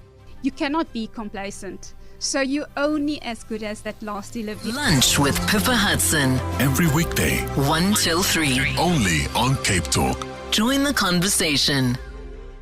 Dear Journal, trying to be an adult, day 3,218. I exercised phenomenal self-restraint today by not making a financially devastating purchase. Time to make a less financially devastating purchase. Just a little treat. Recently removed from the family payroll? Get covered at pineapple.co.za. It's like 570 Rand a month, so it's 100% the insurance for you. Underwritten by Old Mutual Alternative Risk Transfer Insurer Limited, licensed non-life insurer and authorized FSP. Premiums are risk profile dependent. Health is wealth. This is why the Melamed Private Hospital Group is on a mission to bring you the best medical care when you need it most. We bring excellent healthcare that is patient-focused to every corner of the Western Cape, with facilities in Bellville, Gatesville, Mitchells Plain and of course Takai, which offers world-class medical facilities. Melamed Takai not only has an emergency unit that is available 24/7, it also boasts a dedicated heart centre, a one-of-a-kind facility in the area. Melamed, providing affordable, quality healthcare. Hi, this is Alia Itzebet, Hollywood Bed's brand ambassador. A reminder that you can still shoot for the stars while playing responsibly. If you or someone you know needs help, call the South African Responsible Gambling toll-free counselling line on 0800 006 008 or WhatsApp help to 076 675 0710. Hollywood Sportsbook is a licensed betting operator. Hollywood Bet supports responsible gambling. No persons under the age of 18 years are permitted to gamble. Winners know when to stop. At Cape Talk, we love to talk the talk. And when it comes to protecting you, we're committed to ensuring that we walk the walk too. That's why CapeTalk adheres to the Broadcasting Complaints Commission Code of Conduct. We're committed to giving you accurate news, fair comment, and balanced programming, representative of diverse views. If we're not living up to this code, you can direct a complaint to the Broadcasting Complaints Commission. Call them on 011 326 3130. For more info, visit bccsa.co.za. You are with Cape Talk. Views and news with Clarence Ford.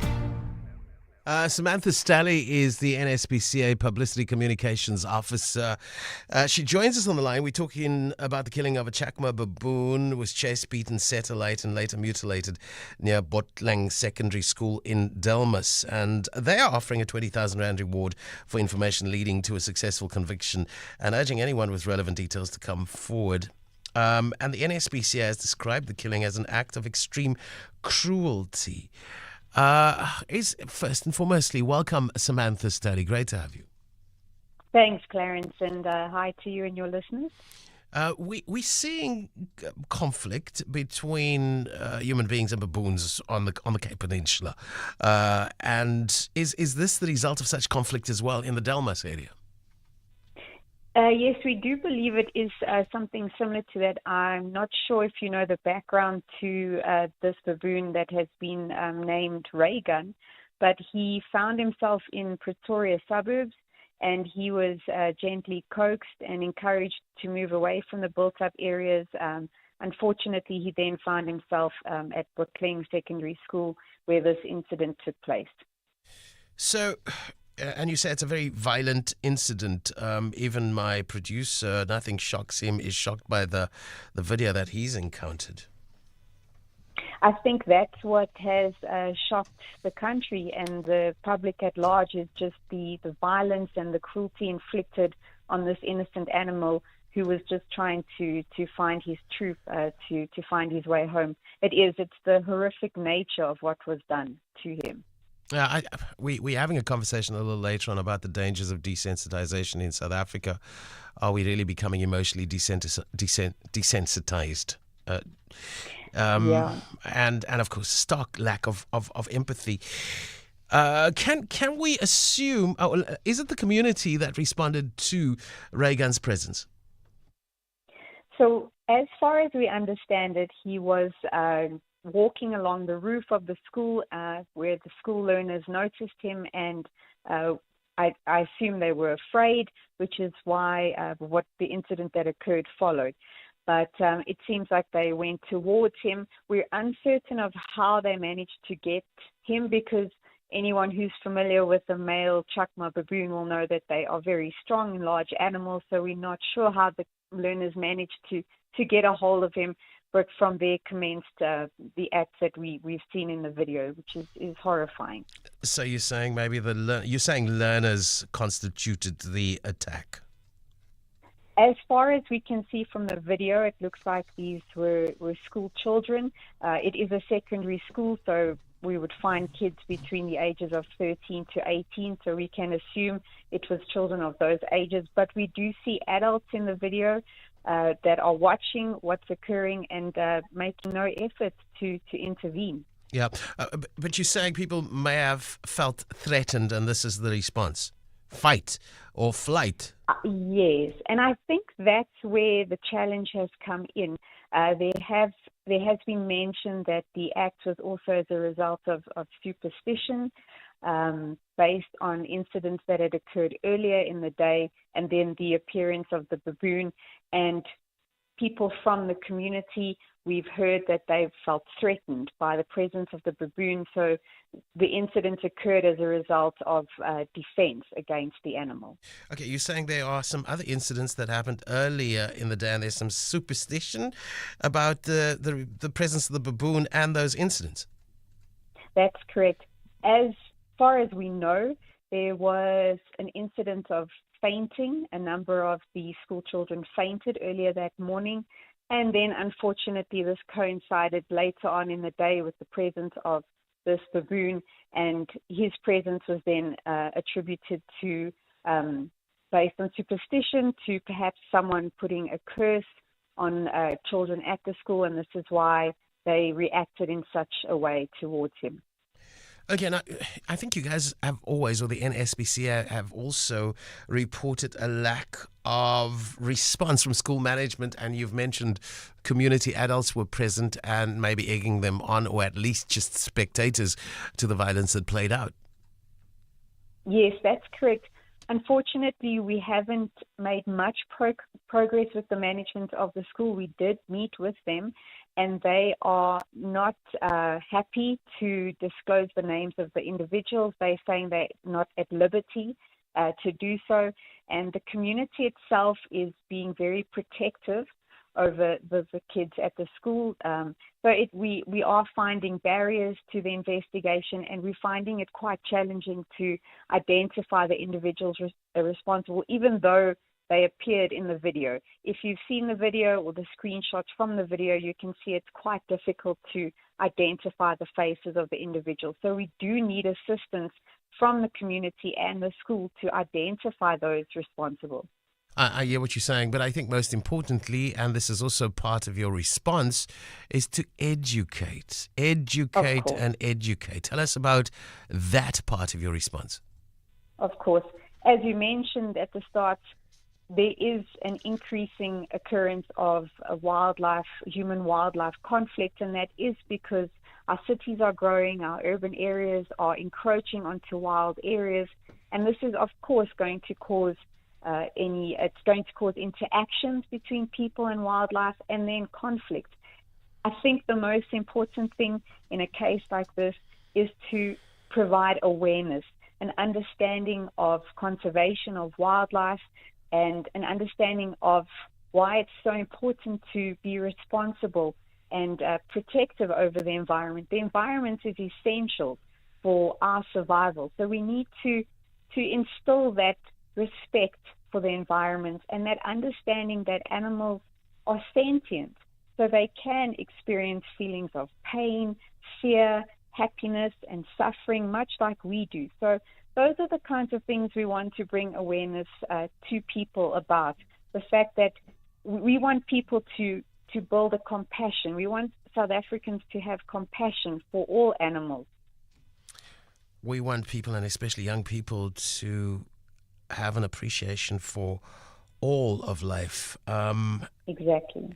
And, I'm just thinking, what can we do just as a society in response, and especially on the education front? Maybe a trip to a shelter where young people can understand animals differently as sentient beings, like you say. We need to help you to bring that education to bear. How can we? Of course. Again, it's spreading the message of building compassion for animals. And yes, of course, we always encourage volunteers to go to their local SPCA and volunteer there, because not only does it assist the SPCA in their operations, but as you say, it assists people in gaining an understanding and a love for animals. When people spend time with dogs and cats and other animals, you can see the love that they give to you, and we just want to build that compassion.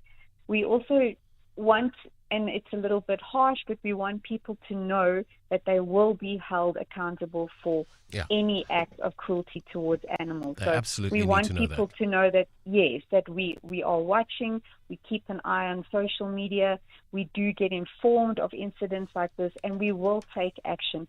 And we have legislation, South African legislation, that does protect animals. So we will use that law to prosecute people that are responsible for acts of cruelty towards animals. Samantha Stally is our guest, NSPCA Publicity Communications Officer. 072-567-1567 if you want to add to the conversation, or you can call on 021-446-0567. Simeon has called. Welcome, Simeon. Clarence, good morning to you, and good morning to the SPCA or NSPCA. There is absolutely no excuse for violence, none whatsoever. I know there is this huge education drive, but this needs prosecution and not just education. I feel so strongly about this violence towards animals, and it seems to be perpetrated more and more and more. It's unacceptable completely. Simeon, and I agree with you. But we've got young learners that are involved here. Samantha, Stelly, do you think they are just reflecting the society that they are growing up in and a general kind of disrespect for life in its manifestations? It's difficult to say. People that live in more built-up areas and don't come across wildlife or animals may not understand their sentience and how they can suffer. Young people, yeah. There could be that element of it included. But I do feel that you don't need to learn compassion. I think compassion should be an innate emotion that you should understand that you cannot treat another living creature in this extremely cruel manner.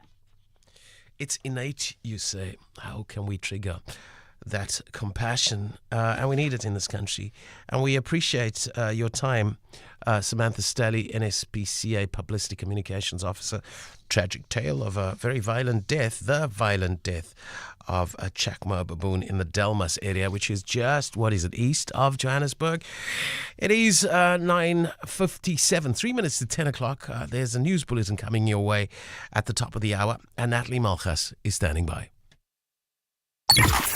Africa Milane on CapeTalk. Weekday mornings 4 to 6 a.m. Should this vote weight of the unions become 50% plus 1, it means then of the signatures that have been signed, it means the resolution is carrying a majority of the unions plus the employer. Then that becomes that it is effective from that day onwards, even if any other would reject or not accept it. Simon Hlongwane is the president of DENOSA. They have until the 18th of February to consult with the provisional offer, which is the final offer from government. Early breakfast with Africa Milane. Every weekday, 4 to 6 a.m. on CapeTalk. Join the conversation. Ready to buy your dream car, put an offer in on a new house, or take out that personal loan? Make 2025 your year with Postnet and Huru. Visit your nearest Postnet store to get a comprehensive credit report from 4 of SA's leading credit bureaus sent straight to your phone. For only 135 Rand, take charge of your future with a clear picture of your financial position and how to improve it. Why second guess your credit rating when you can be certain? Get your Huru and Kudo credit report at Postnet today. Postnet, helping you succeed. Flight Center's Beach and Island Holiday Sale is on. Save on family deals at Sugar Beach and Long Beach, Mauritius. Save up to 40% on Maldives and Bali holiday packages, kids stay free offers, and all-inclusive upgrades at selected resorts. Hurry! Deals end soon. Visit flightcenter.co.za or your nearest Flight Center store. T's and C's apply. Flight Center, your center for travel. Experience more unbeatable deals this Big Deal Wednesday at Food Lovers Market. Buy 2 200-gram white button mushroom punnets for only 35 Rand and get 1 packet of tomatoes absolutely free. And enjoy delicious gammon steaks at an incredible 79.99 per kilo. Now that's great value. Valid this Wednesday only at all Western Cape Food Lovers Market stores. It's in the experience. We think it's time you pose with your Mahindra and take a snap for Insta. Or go joll with your crew in your new Isuzu. Why not complete your makeover with a brand new Land Rover? Or see what you've been missing not driving a Nissan. Whichever car starts your party, you're bound to find it at Bidvest McCarthy. We have all these brands and so much more. You're guaranteed to find what you're looking for. Bidvest McCarthy, our people deliver. Always.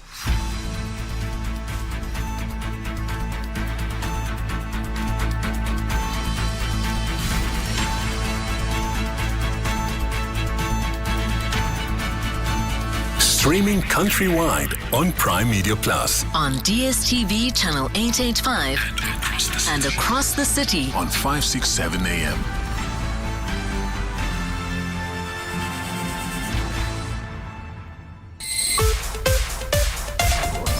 This is EWN. Good morning, I'm Natalie Malchus. A 35-year-old inmate who escaped from Paulsmoor prison has been rearrested. Yanga Watiti is serving a 6-month sentence for theft and trespassing. He was assigned to work with a team responsible for maintaining the prison grounds when he made a run for it yesterday. The Department of Correctional Services spokesperson Singabako Kamalo says Watiti was nabbed in the early hours of this morning. Correctional Services is able to confirm the rearrest of Yanga Waiti following a coordinated law enforcement operation. Waiti was apprehended at about 1:30 in the morning of Wednesday, the 12th of February. He is now back in custody at Paulsmoor Correctional Facility. 2 learners from Leiden High School who've been suspended for allegedly assaulting a grade 8 pupil will know their fate at the school soon. The pair was suspended after a video showing the victim's face covered in fecal matter circulated on social media 2 weeks ago. This led to protests at the school by parents and other community members. The Provincial Education Department has confirmed CCTV footage showing the alleged incident has been downloaded and the school's governing body is expected to announce a disciplinary hearing soon. Here's the department's director, Alan Meyer. There will be an outcome or a request to the HOD, as per the normal process around a disciplinary process, whether they're requesting further suspension or expulsion of the 2 learners, but that will come through to the HOD for a final decision. 6 suspects arrested in connection with an online drug syndicate are set to appear in the Pretoria Magistrates Court on Thursday. A multidisciplinary police team involving the police's organised crime and narcotics unit uncovered an undisclosed quantity of counterfeit and illicit performance-enhancing drugs, scheduled medication and stimulants, along with electronic devices. The arrests took place at various locations across Pretoria. Mongezi Koko has more. The bust follows an intelligence-driven investigation launched in 2022 after a case was registered by the National Head Office Narcotics Unit. Undercover sting operations known as Section 252A purchases were conducted in October and November 2022 to infiltrate the online trade. Preliminary forensic analysis revealed that some products contain prohibited substances. Police spokesperson Amanda van Wyk. One of the products sold online as a fat burner contains an isomer of methamphetamine. Van Wyk says the suspects face multiple charges under the Drugs and Drug Trafficking Act, the Medicines and Related Substances Act, and the Counterfeit Goods Act. Mongezi Koko, Eyewitness News. To politics now. Coalition partners in Tshwane say they remain upbeat about political stability in the metro, placing the capital on a good footing to meet its service delivery targets. The Action SA ANC EFF coalition took over governance last year in an unexpected power grab, leaving the DA and several other political parties out in the cold. During the October reshuffle, Nasipi Moya took office as the city's 6th mayor since 2016. Over the years, the political fighting has had a spillover effect on residents and local businesses. In her 100 days in office, Moya says her administration has put service delivery back at the centre. We understand that each and every one of us will bring something to the table. Obviously, I can't control what people say, but whatever work that I get to present, it's an outcome of a collective effort. Looking ahead at next year's local government elections, Moya says she's under no illusion that the coalition partners will be on opposition ends of the campaign trail. But there is a constructive way of doing anything that we need to do as we campaign to 2026. And finally, the Friends of Table Mountain group is concerned about an uptick of crime along the tourist attraction. It says there have been 20 muggings reported on the mountain in January alone. The chairperson of the organisation, Andy Davies, says safety on the mountain remains an issue. We definitely see a seasonal spike. I mean, in 2023, October, November, December, there was that massive spike you would remember. And I think it's probably related to weather and obviously the surge of tourists coming into Cape Town and are seen as soft targets on the mountain. Davies adds these incidents are negative for the country as a whole. Just looking now at the stats, I think there were 4 groups of tourists who were mugged from various nationalities. And unfortunately, that has a very negative impact on the whole tourism offering of Cape Town. Meanwhile, the City of Cape Town has deployed around 43 metro law enforcers and traffic officials to patrol the area at various times of the day. Moving to the markets now, gold is trading at $2,889.04 an ounce.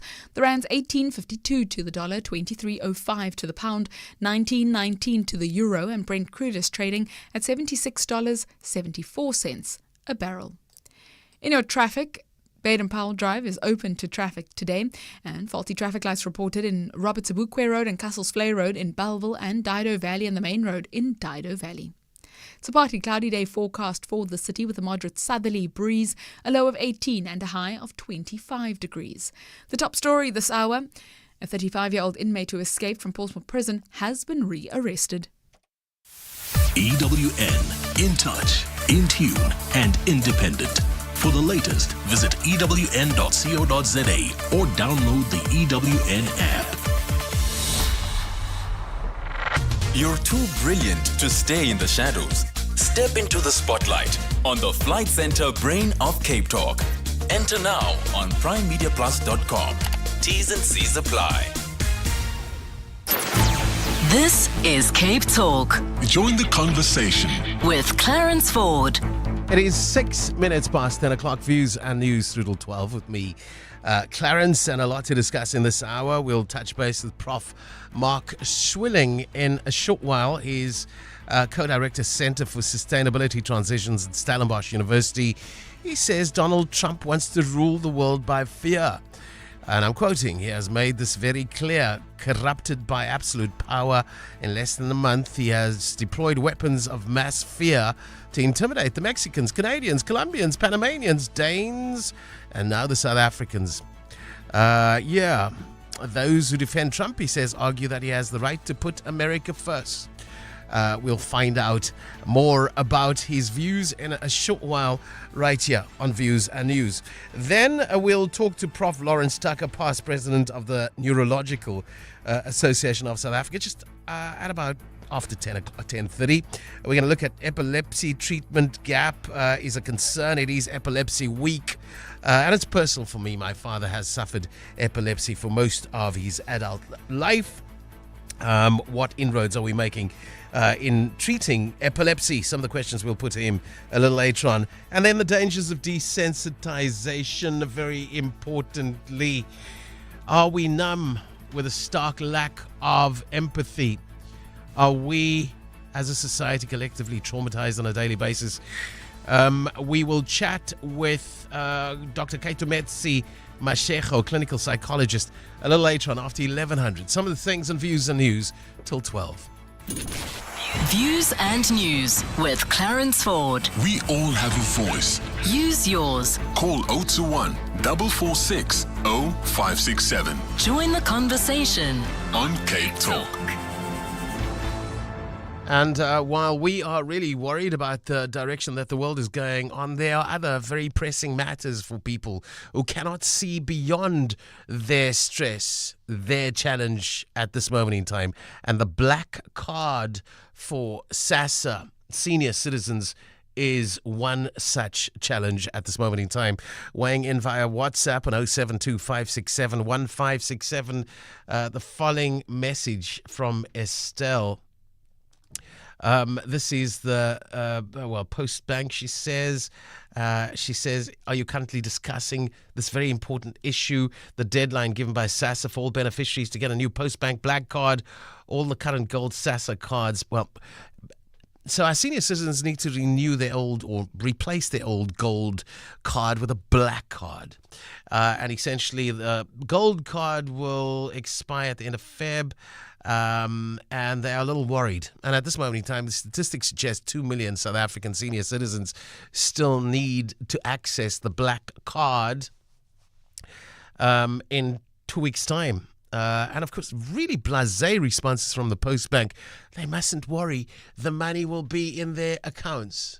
It's not about it being in their accounts. It's about accessibility to the money. They live from month to month on this particular money. And how are we going to enable those that just can't and don't have reasonable access to available sites to do that. How are they going to do it? And we are working. My colleagues have spent some time and effort on this particular issue. I don't believe that we've been given the right answers just yet, and we will continue that particular mission, Estelle. I'm aware of it. I had a meeting with my mom yesterday about the same thing, and she can't care about anything in the world beyond her related stress at this particular moment in time. I understand how important it is, and some people are increasingly exasperated by the lack of direction being given to them. So we'll do that. We'll absolutely do that. Lots of comments in about the Chakma baboon that was very violently killed yesterday as well. We'll get to all of those messages. But first we're going to turn to Prof. Mark Swilling from Stellenbosch University and hopefully get a better understanding of what informs the article that is written in Daily Maverick yesterday. Welcome to you, Prof. Swilling. It's great to have you with us. Hi, good morning. Prof, I want to start off with a message that we've also received a little earlier today, and I think it really informs the conversation that we need to have in this particular country and the guidance that we need on matters. It's a message in from Rob, and it reads as follows. For the last 30 years, the ANC government has conducted racial discrimination against the white minority. Using the fact we are a democracy, it's justified by saying it's transformation. 40 years ago, the USA brought sanctions against South Africa against apartheid. Basically, we need to face the facts. Discrimination is legally practiced in South Africa. Two wrongs don't make a right. Is Rob correct to have that position, or should we conclude that he's just kind of fearful maybe of the privileges that he still enjoys in a democratic South Africa? Well, I mean, essentially what he's pointing to is a series of laws and regulations which are aimed at redressing the wrongs of the past. And every society all over the place, which has a government in place that has been elected by people who have suffered disadvantages, that government has a mandate to intervene to rectify the imbalances. So the aim is not to discriminate against white people. It's to provide an opportunity for black people to have the same opportunities for advancement as white people have had. That doesn't mean advancement of black people is at the expense of white people. In fact, if you look at the data, white people have done better since 1994, have done actually quite well, and many of them have got richer. And so there is no real empirical evidence to suggest that there's persecution of the white minority by the black majority and its government. Empirical evidence and facts are not important to people these days. I've noticed, Prof. It makes perfect sense to me. Others dismiss it as woke. Yeah, well, the reaction against wokeness is underneath that is a reaction against science. So science over the last few decades has become much more substantive, for example, in the field of climate science, health impacts of, for example, tobacco, and so on. And this is triggering a reaction. So, if wokeness is about being informed about science and then wanting to do something about it, there's nothing wrong with that. That's actually how modern society has evolved, backed up by science over the last 250 and longer years. So the reaction against wokeness is actually a reaction against modernity. It's a desire to ignore the facts and reverse the clock of civilization. And you say this is a difficult birth for another season in our human lives. Yeah, I mean, I think there have been times over the last several centuries when people have behaved in ways which really sets us back. I mean, the Nazis and the Holocaust and the Second World War and how many people lost their lives is a good example of what was regarded before the Second World War as the most culturally civilized nation in the world in Western terms, namely Germany, almost overnight gets hijacked into an extremely irrational political project which reverses what had been achieved. And after the Second World War, Germans are so horrified when they realize, we didn't know what was going on, that they mandated their government to put it right and reestablish Germany as a great nation, but constrained, so that it doesn't repeat itself. A lot of that effort disintegrated when Germany refused to join South Africa in the ICJ application, declaring what Israel was doing was genocide. That is, in my book, where Germany has undone, in a very short space of time, an enormous amount that was achieved since the Second World War. So it happens in society. We become it's a form of madness. In China, the Great Leap Forward resulted in millions of deaths. Pol Pot regime in Southeast Asia. These are examples of craziness.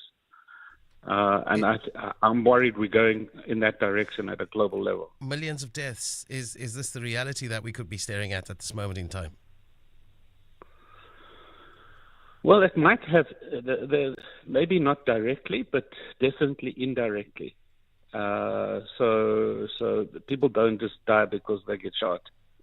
They also die because food systems disintegrate, climate change destroys their water supply, economies disintegrate because they are under attack by powerful nations.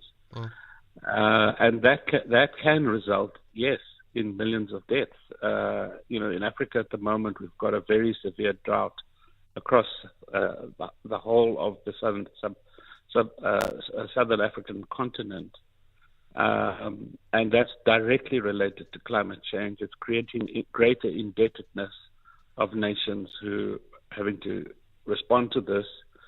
And they are not the cause of climate change. And tens of thousands, maybe hundreds of thousands are going to die of starvation. We're chatting to Prof. Mark Swilling at the University of Stellenbosch. He is co-director, Center for Sustainability Transitions at Stellenbosch University. His article in the Daily Maverick yesterday, how we can resist Trumpism before it's too late.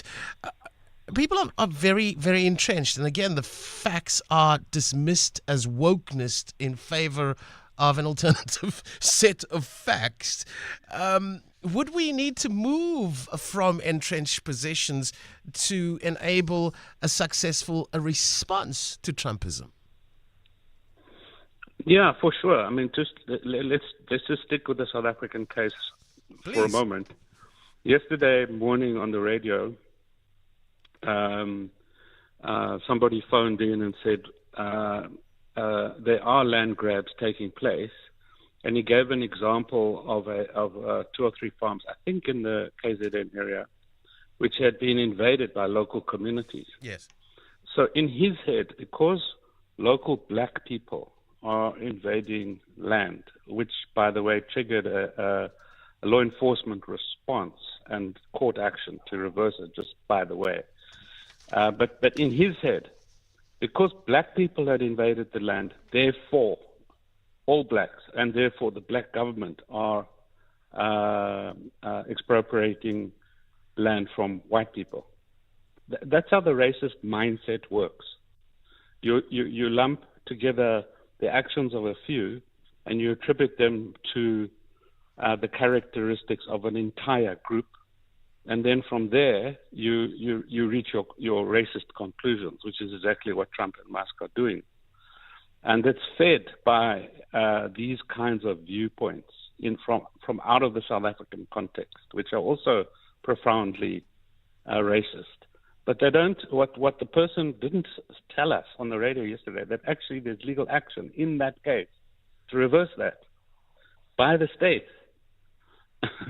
And those inconvenient facts which don't fit your storyline just get left out, and the result is extremely dangerous, because you're basically putting a match to the powder keg at the center of South African political dilemma, which is the land question.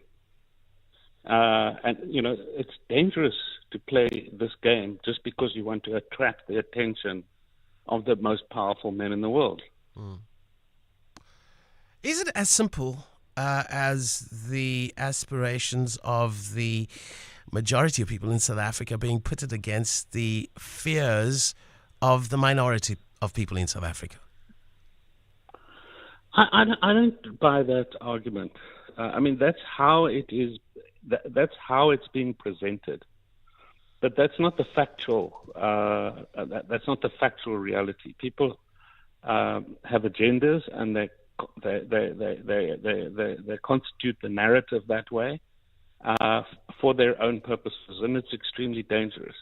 It's not the whole. You can no longer talk about the whole of the majority, because there's lots of different interests, and you can't talk the whole of the white minority. Absolutely. Because there's lots of different interests. So, for example, if you go to Limpopo province and you speak to black and white farmers, they both have the same problem, which is corrupt Department of Agriculture officials who are destroying the agricultural system in that part of the world.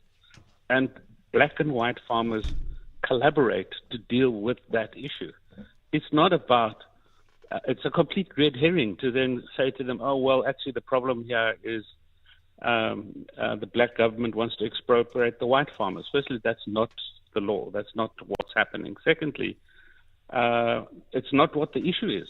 Yeah. So that's a good example of some black farmers, some white farmers saying, hey, we've got a different kind of problem, which is to keep our farming businesses going. So I that depiction of our also doesn't take into account the fact that 0.1% of the population, which is I have in the article, is 35,000 people.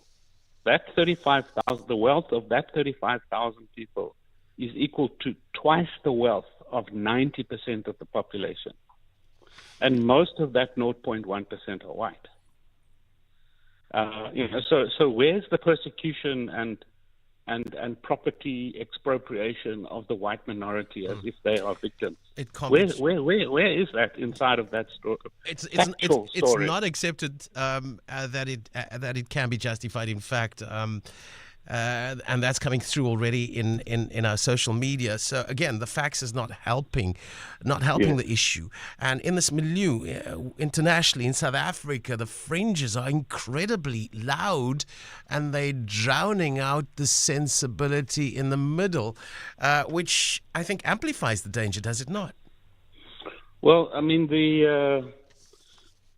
because social media reproduces echo chambers, you rather than a diversity of opinion, social media amplifies what you want to hear. That's how the algorithms work. What you've liked is what you continue to hear, and that is extremely dangerous. Very different to when most of us communicated messages broadcast by radio stations like yours, or a couple of TV stations and a couple of newspapers, and all of them had a journalistic ethos of making sure that there is a diversity of opinion that is expressed so that people can make up their own minds. Now we don't make up our own minds. Our mind is made up for us in advance, even before we've had the thought, because it sits inside of an algorithm that says, actually, this is what you're going to think about this issue. Facts are irrelevant in that environment. So let's go to to Trump and this rule by fear, as you call it, and given the fact that we are so invested in our positions, and from my vantage point, it doesn't look as we can move people closer at this moment in time. How do we deal with some of the rules by fear? Well, firstly, we need to understand that the U.S. elite and the U.S. government has always behaved in an imperial fashion. It just wore a velvet glove. And so everybody knew that we lived in a world of hypocrisy. On the one hand, a commitment to democracy and human rights. On the other, we couldn't really step out of line for what the U.S. wanted. And in South Africa, we were really skilled at playing the hypocrisy game to our advantage. Now the hypocrisy is gone. What you see is what you get. It's brute force and rule by fear. And what I argued in the paper is I'm not so sure what we can do about it from outside of the U.S. The only power that has got the power to actually punch Trump on the nose is China. And they're going to act out in their own interest. So what I argued in the article is it's up to Americans. And I cited at the end of the article Martin Luther King's "I Have a Dream" speech in 1963 in a crowd of 250,000 people at the Lincoln Memorial. And that's the kind of politics, kind of mass-based politics, similar to what we had in South Africa that led to the displacement of the apartheid state. The Americans have got an apartheid state now. They voted one in. And as it goes to destroy the U.S. state and the benefits of Americans and exacerbates gender and racial conflict, Americans are going to rise up. And a lot depends on how that is done, and a lot depends on whether they invite us to join them. So I think a lot depends on what's going to happen internally within the U.S. Recently, Trump was booed at the Super Bowl and left. Amplify that, and that's the kind of thing that which is going to get nasty. People will get shot. But, the same thing happened with the civil rights movement. But eventually that movement won. Prof. Mark Schwilling writes in his article that appeared in the Daily Maverick yesterday, and you want to go and read it. He writes, as I will show you below, and he bombards us with lots of facts. Of course, some people will dismiss it as wokeness. The facts are not necessarily applicable now, but he writes, as I will show you below, white people have got a lot wealthier since 1994. Just read Peter du Toit's book about the Stellenbosch Mafia. How is that possible if you assume they must be a persecuted minority in a black rule country? It's not going to land very comfortably with a lot of people because of their fear. But ultimately, we're arguing for some people to reach deep, maybe for all South Africans to reach deep. Can we sum it up as a need for magnanimity?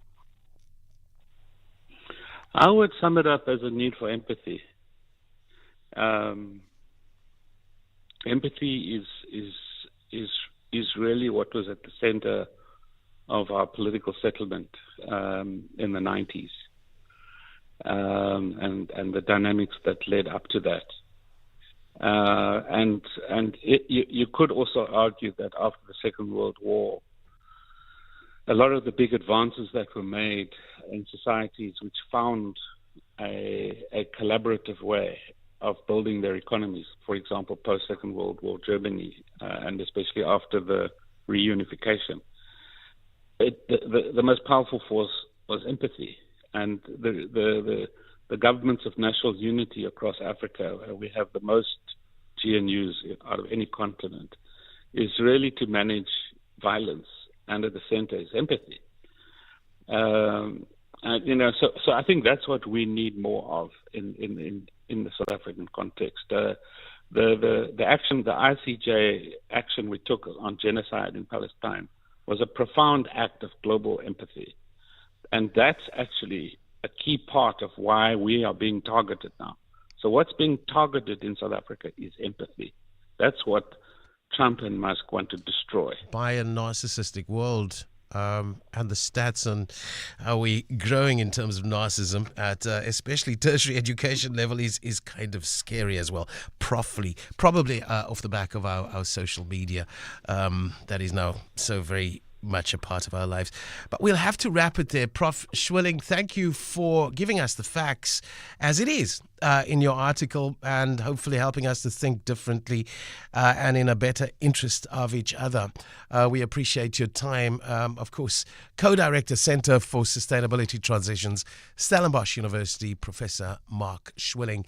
At 10:30, Eyewitness News headlines. Natalie Malchus standing by. Thank you, Clarence. Good morning. Technicians from the city of Tshwane are currently working on repairing its infrastructure at the Rietvlei water treatment plant. Officials say the plant's programmable logic controller was stuck during a lightning storm and that caused it to break down. Here's the city's Lindela Mashego. There are currently effecting repairs and replacements to the affected components. The impact on the city's daily water supply to the Gasfontein and Klapperkop reservoirs will be minimal, as the plant only provides just over 9% and 10% respectively to the two reservoirs. KwaZulu-Natal police boss Nhlanhla Mkhwanazi is determined to tackle unethical police officers during a community in Bizo looking at crime in Inanda yesterday. Some community members have raised concerns about unethical cops. According to community members, some police officers are allegedly protecting criminals instead of victims of crime. And the city of Cape Town's popularity is contributing to high property rental prices. That's according to Professor Alan Davids from UCT's Financial Innovation Hub. The city has won a few titles recently, all centered around the fact that it's one of the best cities in the world. David says that capping rent prices can fix the issue now, but long-term solutions will still be needed. We'll have more on these and other stories at 11 or as it happens. EWN Traffic. A reminder of those faulty traffic lights on Robert Sebukwe Road and Castles-Flay Road in Bellville and in Dido Valley at Dido Valley Road and the main road. Please treat those as four-way stops. Natalie Malchus, Eyewitness News, Traffic. There's more EWN on air, online, and on the EWN app. CapeTalk. WhatsApp Clarence. 072 567 1567. It is 10:33, so we need more empathy, so says Prof. Schwilling. Lots of comments in respect of that interaction, so we'll catch up first, and then we're going to go to Prof. Lawrence Tucker and talk epilepsy. A reminder, your voice notes or text notes via WhatsApp on 072 567 1567, and you can call at any time on 021 446 0567. Kevin's dialed the number. We prioritize calls on 021 446 0567. You're welcome, Kevin. Go ahead. Yes, what the professor said was spot on, but if I may add, you have to understand that a lot of this is embedded into religion, and once you make it like a religious text, it's easier for them, and it almost makes it justifiable that people like Trump and Elon Musk do what they're doing. Both the United States and South Africa, in its Western form, are deep subscribers to Calvinism, which basically believes in selfishness. You know, God made me rich because I'm the chosen one.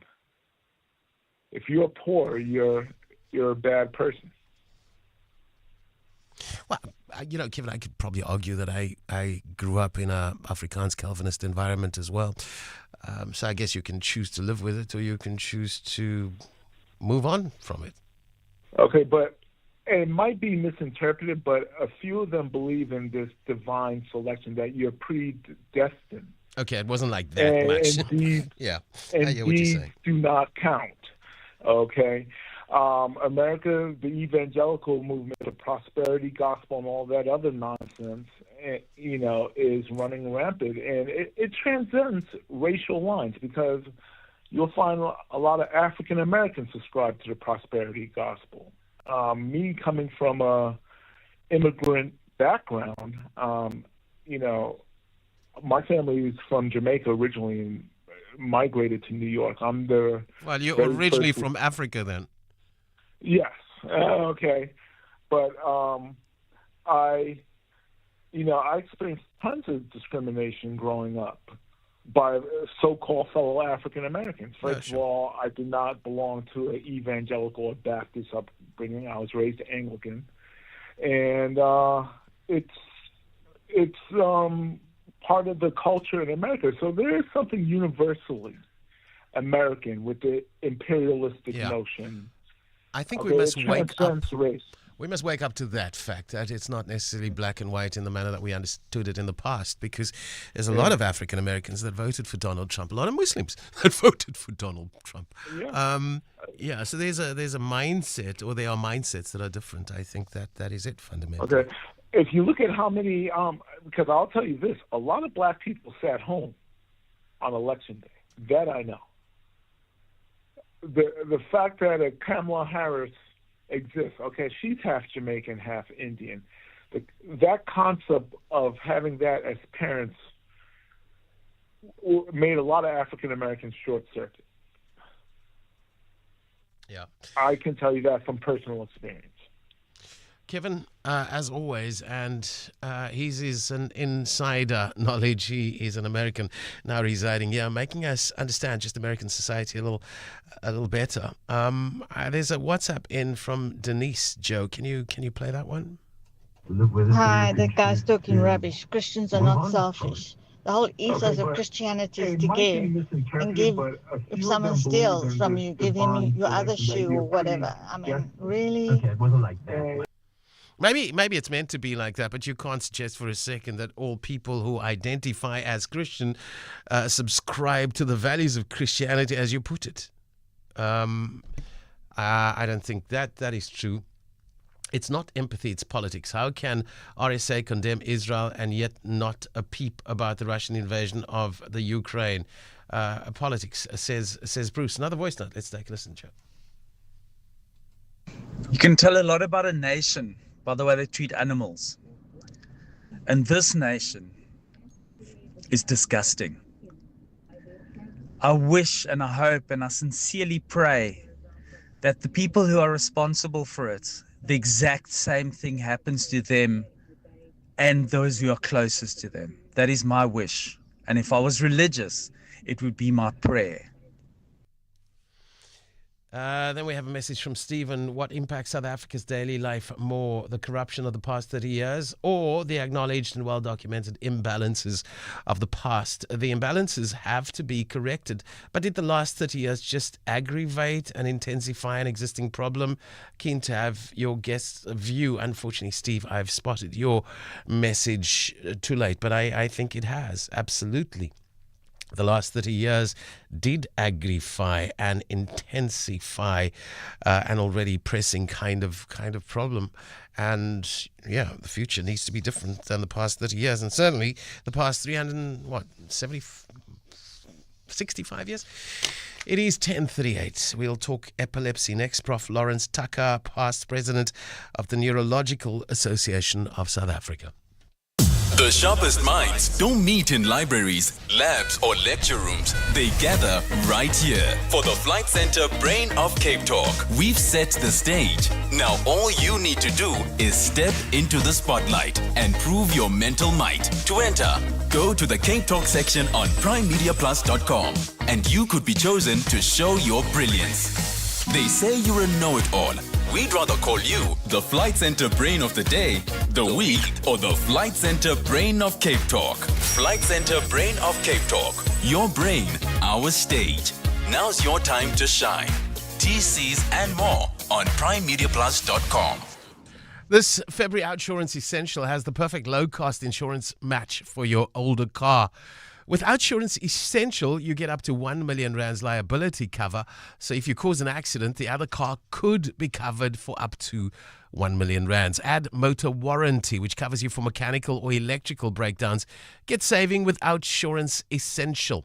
For unfinanced cars older than 5 years and valued at less than 130,000 rands, SMS CAR to 43872. That's CAR to 43872. Outsurance is a licensed insurer and FSP. T's and C's and information online. Experience more unbeatable deals this Big Deal Wednesday at Food Lovers Market. Buy 2 500-gram white seedless grape punnets for 49 rand and get 2 500-gram red seedless grape punnets absolutely free. And enjoy delicious gammon steaks at an incredible 79.99 per kilo. Now that's great value. Valid this Wednesday only at all inland Food Lovers Market stores. It's in the experience. Want to feel free in a fun little Fiat? Maybe you'd rather wave hello from your new Renault or be adored in your fancy Ford. Perhaps the cure is getting a Jetour or feeling nothing but glee in your Mitsubishi. Whichever car starts your party, you are bound to find it at Bidvest McCarthy. We have all these brands and so much more. You're guaranteed to find what you're looking for. Bidvest McCarthy. Our people deliver.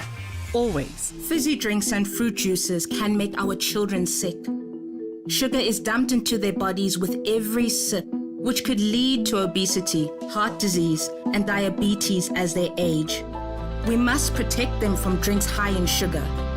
Demand a stricter health promotion levy now. Sign the petition on heala.org. That's HEALA.org. Join the conversation. You're with CapeTalk. Welcome. It is 10:41. Views and news on the Clarensville 12. And a reminder that you can WhatsApp your voice notes and text notes. How do you feel on issues? Well, use that WhatsApp number 072 567 1567 to express yourself. Or you can call in directly on 021 446 0567. And you can talk directly to the guests that we are interacting with. And interrogate their minds in the process as well. The epilepsy treatment gap is a concern. It is Epilepsy Week, and it runs through till the 16th of Feb, may I ask, or may I inform you. Epilepsy treatment gap is a concern. That's our focus today.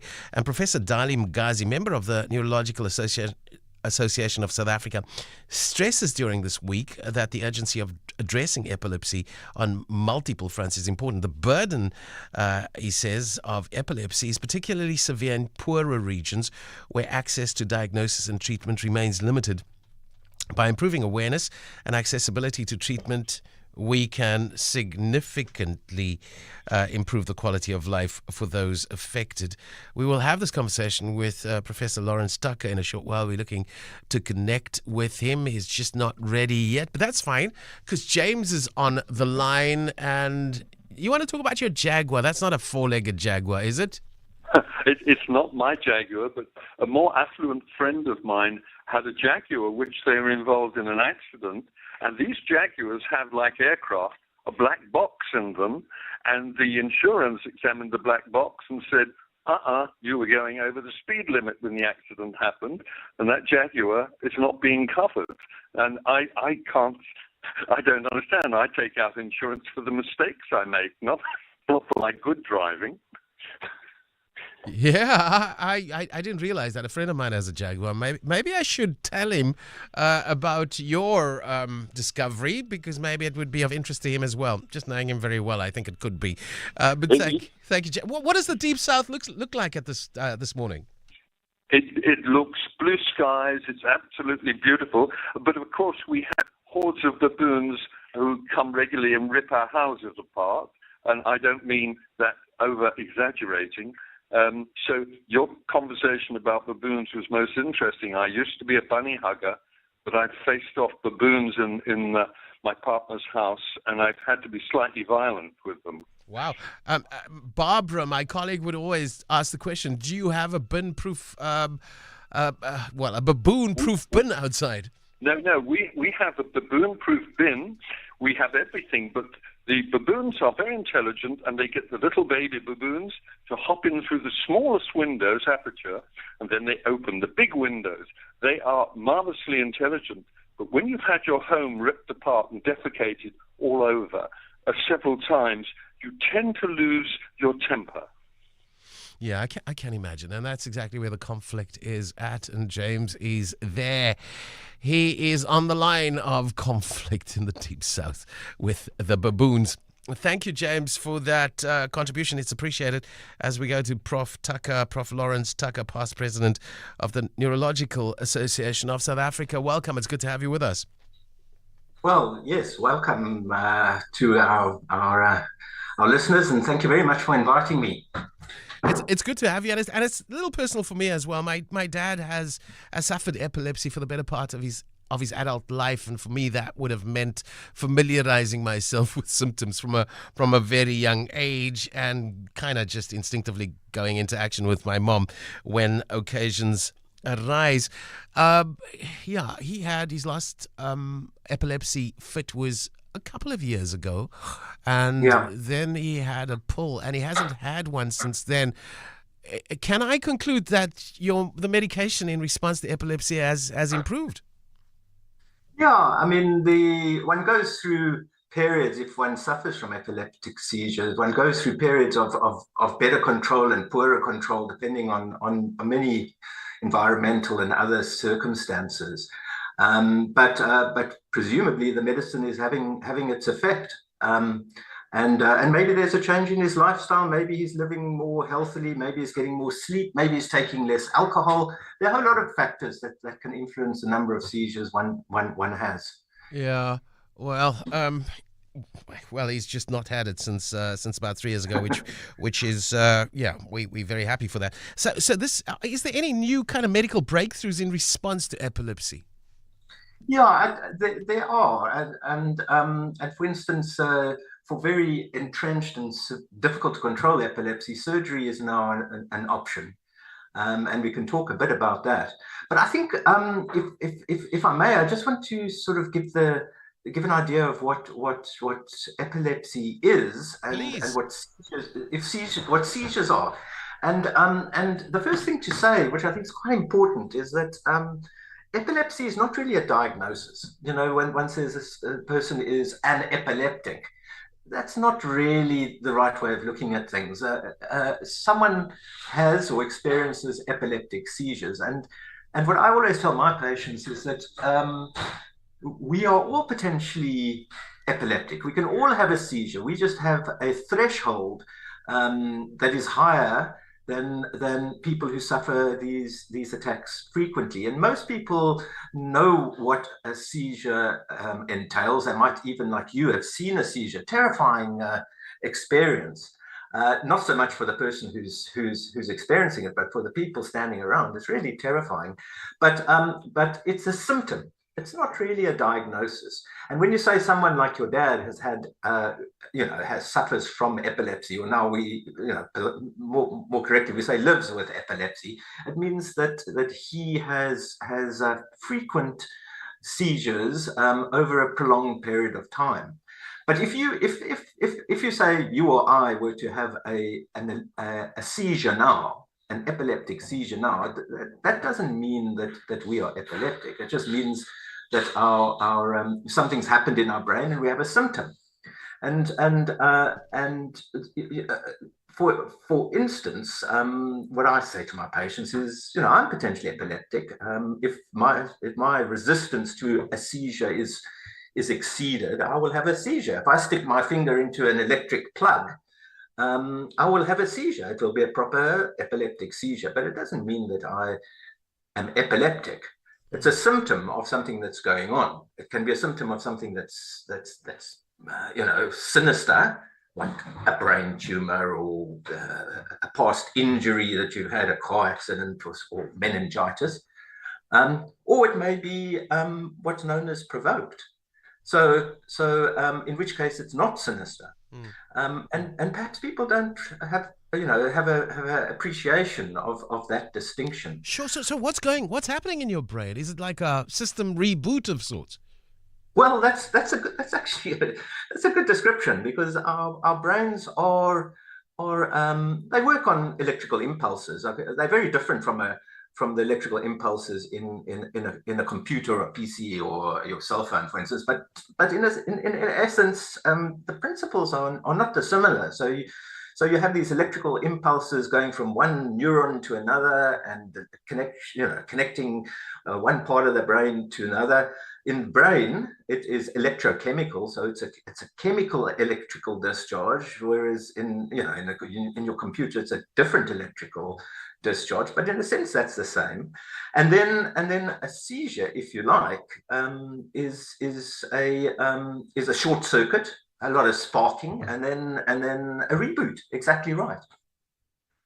Okay, and you say the person that is suffering the seizure is unaware of what just happened. Well, yeah, during the course of the seizure, they are unaware. They are deeply unconscious, but they often have an inkling that something is about to happen. They're about to have a seizure. So, and that depends on where the seizure starts in the brain. In other words, where the short circuit is. So if we're talking about a focal seizure or focal epilepsy, there's a part of the brain which is, there's a little bit of a short circuiting on the go, and most of the time it's contained and it doesn't spread to the whole brain to become a reboot. But if there's a significant discharge and short circuiting and sparking, if one wants to use an analogy, in a part of the brain like the temporal lobe, that's one of the most common forms of focal epilepsy, then the brain will interpret that as what the sort of sensation that is normally associated with that part of the brain. So for instance, in the temporal lobe, you might get a bit nauseous.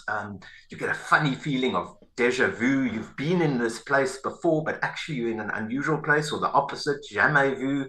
So you're at home in a usual place, and you know the place well, and you get this odd feeling that this isn't real. This is something else. You might get a funny smell. It's often an unusual smell, and not a normal smell, like let's say blood and paraffin and raspberries. They're difficult to describe, and it's for a few seconds, and they get the warning, and then the discharge spreads from that site, to the rest of the brain, and you immediately rendered unconscious, and you jerk about, and it's terrible for people around you, but you yourself don't feel anything. Yeah.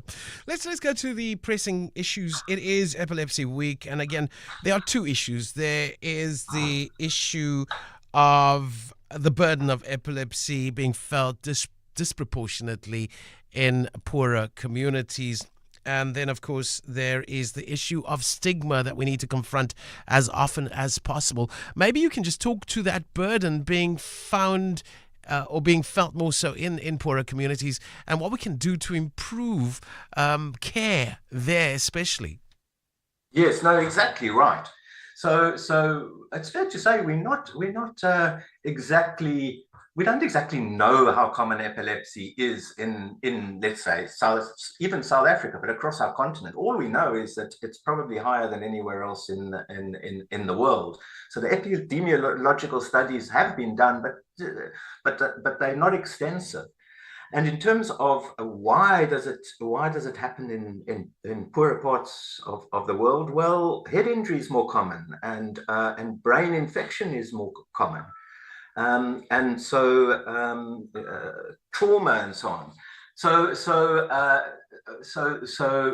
it is a burden that's not only larger, but one in Africa, but also pretty much unknown.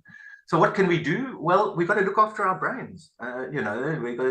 Brain health is absolutely crucial. So what does that mean? Well, the kind of things that are sensible. Eat well, exercise well. If you do take alcohol, take it in moderation, and eat the right foods. Get enough sleep, very important, and look after yourself. That's not so easy if you live in the African continent. Yeah. In terms of stigma, as I told you, if you have, let's say you have one epileptic seizure. Yeah, I mean, you're trundling along one day and you fall over and have a shaking episode, and it's clearly an epileptic seizure.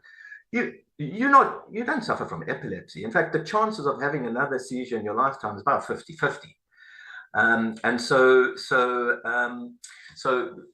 But the man in the street would say, well, this person has epilepsy, whereas in vast majority of cases, it's a normal person who's just had an epileptic seizure because there are a few factors that have brought it out. They had a party last night, they didn't sleep, they had a lot of alcohol, and their seizure threshold is a little bit lower than perhaps yours or mine, who can party and sleep without having that. So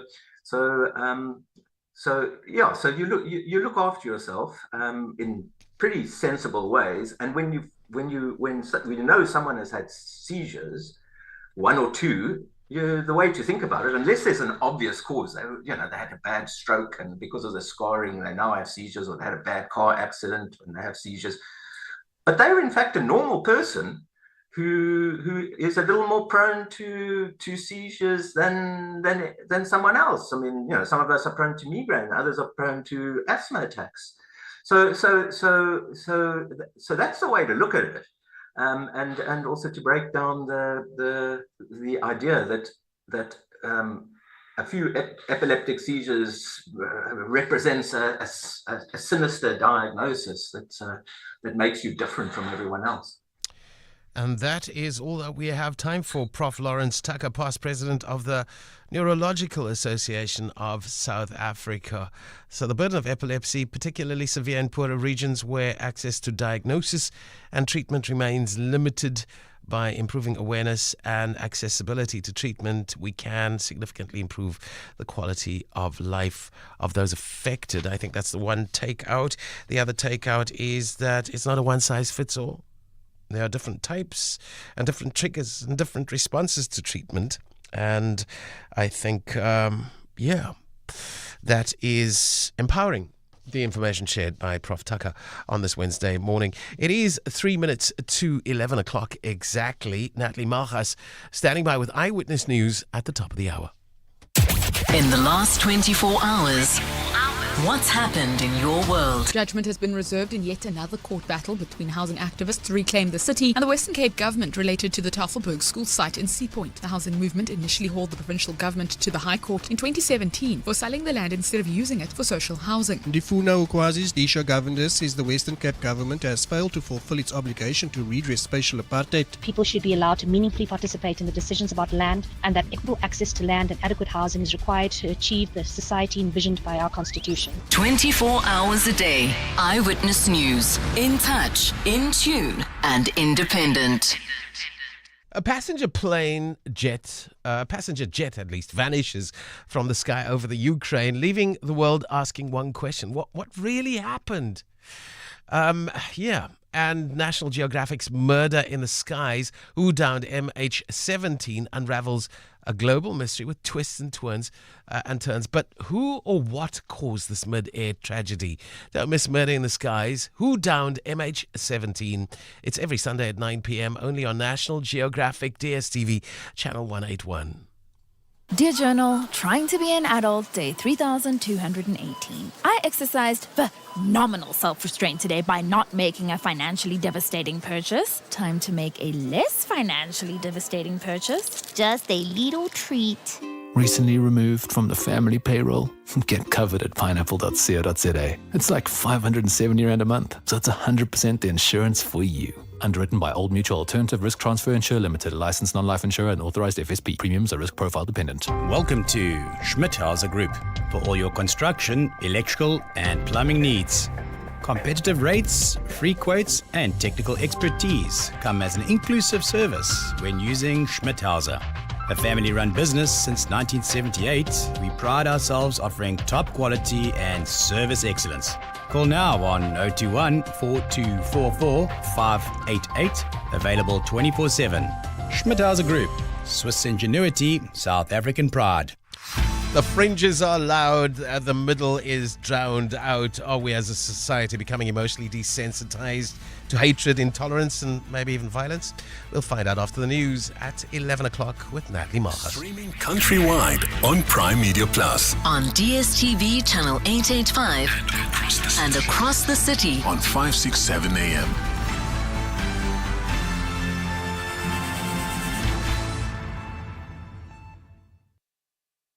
Join the conversation. Join the conversation.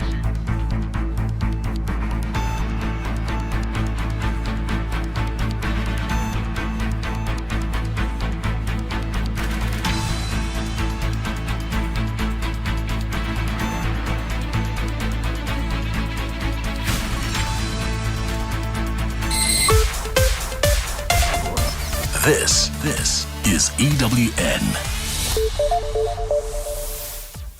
Good morning, I'm Natalie Malchas. Deputy Minister in the Presidency, Nonqeba Mhlauli, has revealed that the Presidential Youth Employment Initiative has created more than 1.5 million jobs since it was established in 2020. President Cyril Ramaphosa launched this plan to tackle youth unemployment, which currently sits at 45.5%. Government says 65% of young people remain outside of employment, education and training. Mhlauli says the initiative aims to solve this crisis. So we have over 53,000 earning opportunities that were secured through the National Pathway Management Network, bringing a total of 1.57 million opportunities since the inception of the program. The Deputy Minister has also given an update on the initiative's successes in the third quarter of the 2024-25 financial year. More than 38,000 young people accessed earning opportunities via the SA Youth platform, and an additional 14,500 opportunities were secured through the employment services. Our youth employment service, which is the YES program, placed over 10,000 youth in various work opportunities. Judgment has been reserved in yet another court battle between housing activists Reclaim the City and the Western Cape government related to the Tafelberg school site in Sea Point. The housing movement initially hauled the provincial government to the High Court in 2017 for selling the land instead of using the site for social housing. The matter has since been heard in the Supreme Court before ending up in the Constitutional Court yesterday. Carlo Peterson has that story. Reclaim the City are appealing a Supreme Court decision which allows the Western Cape government to redevelop the Tafelberg site in Sea Point. The housing movement's legal arm, Ndifuna Ukwazi, says the case highlights equitable access to housing on urban land. Ndifuna Ukwazi's Disha Govender says the Western Cape government has failed to fulfill its obligation to redress spatial apartheid. We argue that people should be allowed to meaningfully participate in the decisions about land, and that equitable access to land and adequate housing is required to achieve the society envisioned by our constitution. The provincial government says it will issue a response once the judgment is handed down. Carlo Peterson, Eyewitness News. Tshwane Mayor Nasipi Moya says she stands by her calls for spaza shops in the city to be owned exclusively by South Africans. This as the Metro continues to crack down on non-compliance. Moya's controversial stance to exclude foreign nationals from the informal trading sector drew attention last year with questions about the constitutionality of these calls. During a public address on her 100 days in office yesterday, Moya didn't back down. Nokukanyom Tambo has the details. During an imbizo in Soshanguve last year, Tshwane Mayor Nasipi Moya was unapologetic about prioritizing local business owners and took a non-compromising approach to compliance by spaza shop owners. A draft informal trading and township economy bylaw has since been approved by Council for public consultation. This bylaw proposes stricter licensing requirements, enforces health and safety standards, and outlines penalties for non-compliance. She says the calls for localization are also meant to address unemployment. So for those residents who say, I can start a business so that I have bread on the table, then we are saying this is one of the ways in which we're going to empower our residents. So definitely we're standing by that. Meanwhile, spaza shop owners have until the end of the month to register their businesses with the city following a directive by President Cyril Ramaphosa. Nogukhanya Mtambo, Eyewitness News.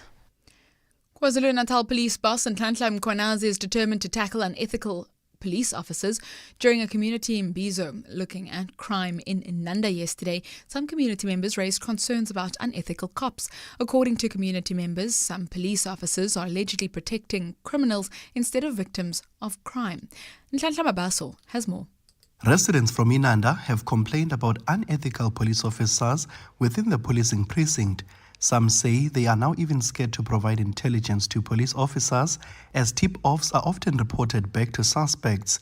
KZN Police Commissioner Nhlanhla Mkhwanazi. We are comfortable with the interventions that are happening at the head office within the crime intelligence and try and get rid of the bad apples that we have in the service, and also employing the very same intelligence to help us in dealing with our own members through the counterintelligence strategies that we have in the police. Mkhwanazi added that a number of police officers have been dismissed from service for unethical behavior.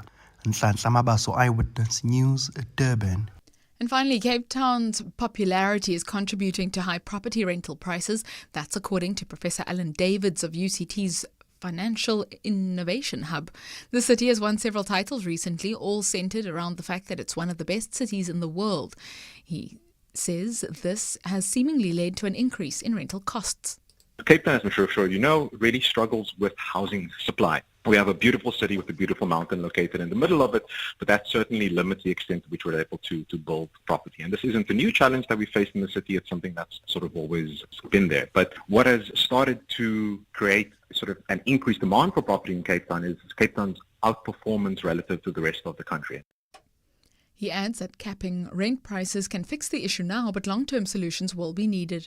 Rent control is an idea that's been touted a lot recently. It's an idea that's been touted, in fact, through many countries over the course of history. And this is sort of one type of experimental policy intervention where I'd say the academic literature is pretty unanimous. And sort of to summarize that, while rent control has many short-term benefits, these are often outweighed by longer-term costs. On that note, we move to the markets now, where gold is trading at $2,889.04 an ounce. The rand's 18.52 to the dollar, 23.05 to the pound, 19.19 to the euro, and Brent crude is trading at $76.74 a barrel. A reminder of those faulty traffic lights on Robert Sobukwe Road and Castles Flay in Bellville, and Dido Valley Road and Main Road in Dido Valley. A reminder of roadworks on the airport approach road between Borchards Quarry and the N2. The right lane is closed. It's a partly cloudy day forecast for the city with a moderate southerly breeze, a low of 18 and a high of 25 degrees. The top story this hour, Deputy Minister in the Presidency, Noceba Mhlauli, has revealed the Presidential Youth Employment Initiative has created more than 1.5 million jobs since it was established in 2020. EWN, in touch, in tune, and independent. For the latest, visit ewn.co.za or download the EWN app. This is Cape Talk. Join the conversation with Clarence Ford. It's a very important issue that we drill down into in a short while. With the time at 7 minutes past 11 o'clock, we're into our third hour. We're going to talk about the dangers of desensitization, not just in South Africa, but the world. And the question we ask essentially, are we as a society becoming emotionally desensitized to hatred, intolerance, violence? Are we numb with a stark lack of empathy? And how does that manifest? We've spoken about the baboon and its very vicious killing a little earlier, just our relationship with each other as well. How can we make sense of where we are at and the gratuitous violence on display at any given stage on social media? A lot of questions I have for Dr. Kaitometse Mashego, clinical psychologist. He comes on board in a short while for that conversation. Did I say Dr. Tumi Mashego? Thank you very much. Yeah. So that conversation in a short while. Then we're going to look at quantity surveying. It's the start of the year, and maybe just young people are still kind of orientating them about the rest of their lives, their future. So can we introduce you to the world of quantity surveying as a profession? And Dr. Josephine Lale will join us after 11:30 for related conversation. Lots of catch-up to do as well, and we'll do that intermittently in our last hour together on Views and News. Views and News with Clarence Ford. We all have a voice. Use yours. Call 021 446 0567. Join the conversation on Cape Talk. And that WhatsApp number again, 072 567 1567. You've been active there. Louise writes, and this is the anxiety felt by so very many of our senior citizens. About 2 million as of today have not necessarily been able to fully go through the process, enabling the black card instead of the gold card that gives them access to their pensions. Louise writes, good morning, Clarence. On another note, and just to make you aware of the SASSA process of replacing cards, it is disgraceful how these old people are being treated. There is hopelessly too few places to do the changeover. ShopRite Bayside has to cover the whole of the West Coast and beyond. My sister has queued since 5:30 this morning with my 87-year-old mom, and before 10 o'clock this morning, they closed the office and told the rest of the people to go home and come back tomorrow. Surely many outlets should be opened for this process in order to accommodate the looming deadline of 28 Feb. Louise, I feel you, absolutely feel you on this particular matter. And again, it's coming in from far and wide, the frustration being felt by our senior citizens. We're working hard to get a sense of how they are improving matters for our senior citizens, and as we get information, we'll share it with you. Peter writes, Goering was Hitler's right-hand man during World War II. The first Governor-General of German Southwest Africa was his father. I didn't know that. Thank you for that information, Peter. I'll go and make sure that your information is correct. He committed the first Holocaust in Africa by starving to death over 30,000 Ovambos. Was it Ovambos or wasn't it Herreros that was subjected to some pretty ruthless German governance out in Namibia, Peter? But yeah, that was something that happened, a genocide that happened in Namibia that we need to be aware of. Just curious, does any Cape Talks presenter support Trump? Well, I wouldn't know. I wouldn't know. I hope every single Cape Talk presenter does not support anybody, but, you know, getting the decent facts out to people. I think that is our role, regardless of who's there. It shouldn't be about the person, surely. Then it's not empathy, it's politics. I've read that one. But there is another message here that's lost. Kerry Cooper. Just in terms of all of our conversation around Trump, Kerry has a different view on things. Apparently, Taylor Swift was booed off from the Super Bowl, not Donald Trump. Joe's shaking his head. American is a broken country because of the Biden administration's policies. Musk is uncovering the pillaging and misuse of taxpayers' dollars. How can that be a problem? I don't have a problem with that at all. Why do you say that's a problem? They will audit every department from the U.S. aid to education to military, pharmaceutical and medical systems. Seems that falls in line with best practice to see that taxpayers' money is spent properly. And then it continues. I rejoice that RFK is going to blow up the pharmaceutical cartels and wants to make sure that there's good food and improve the average American's health. How can that be a bad thing?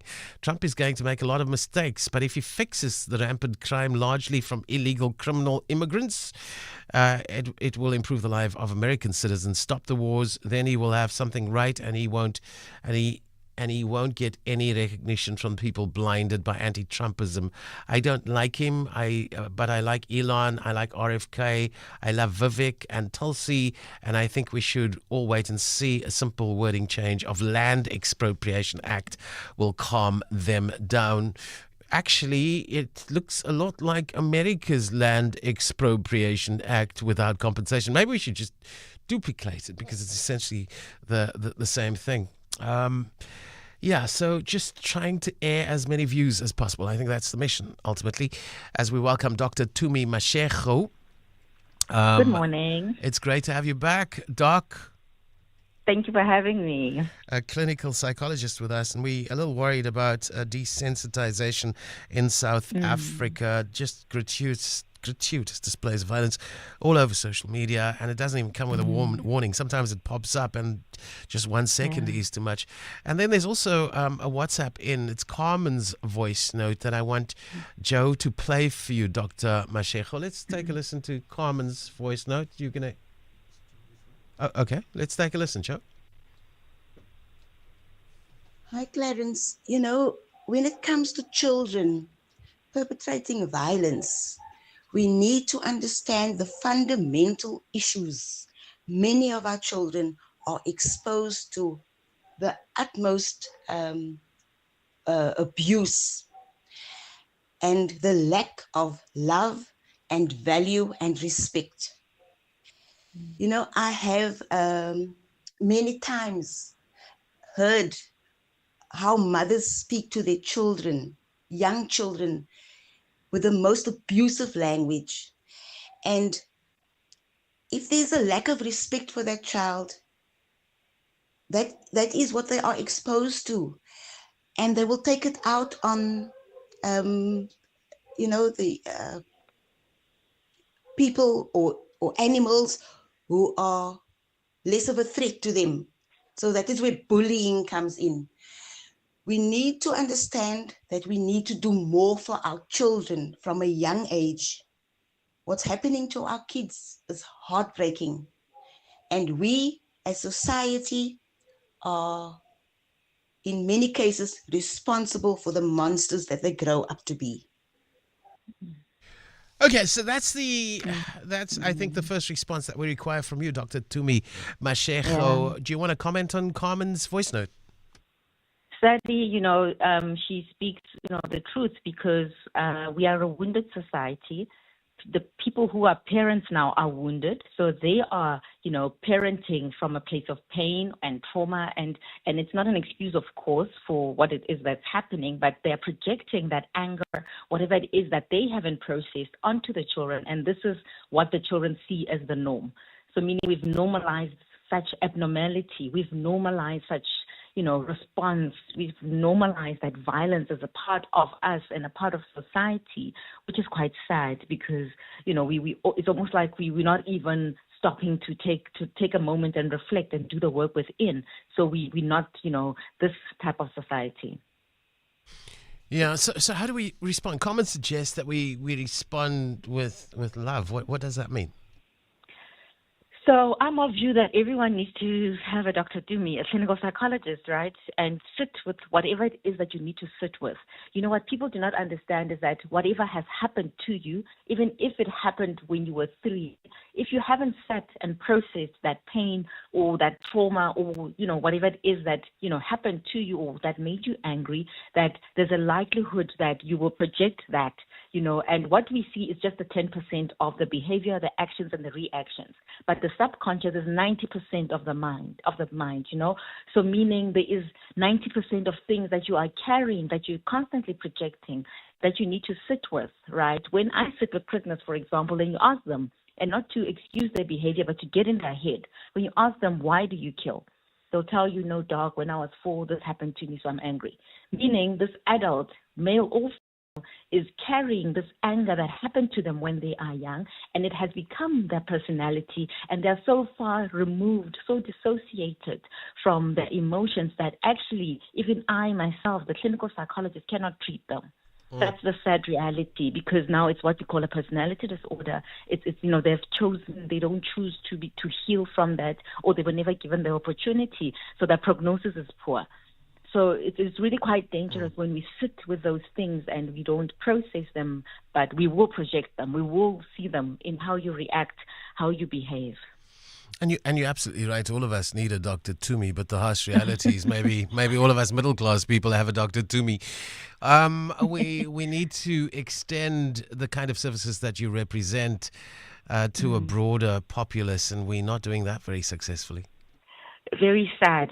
That is the reality. We are there, in the public sector, but there's just not enough of us to, offer the services for the people who are in need, which is quite sad. I mean, we are there in the public sector, but we're not enough.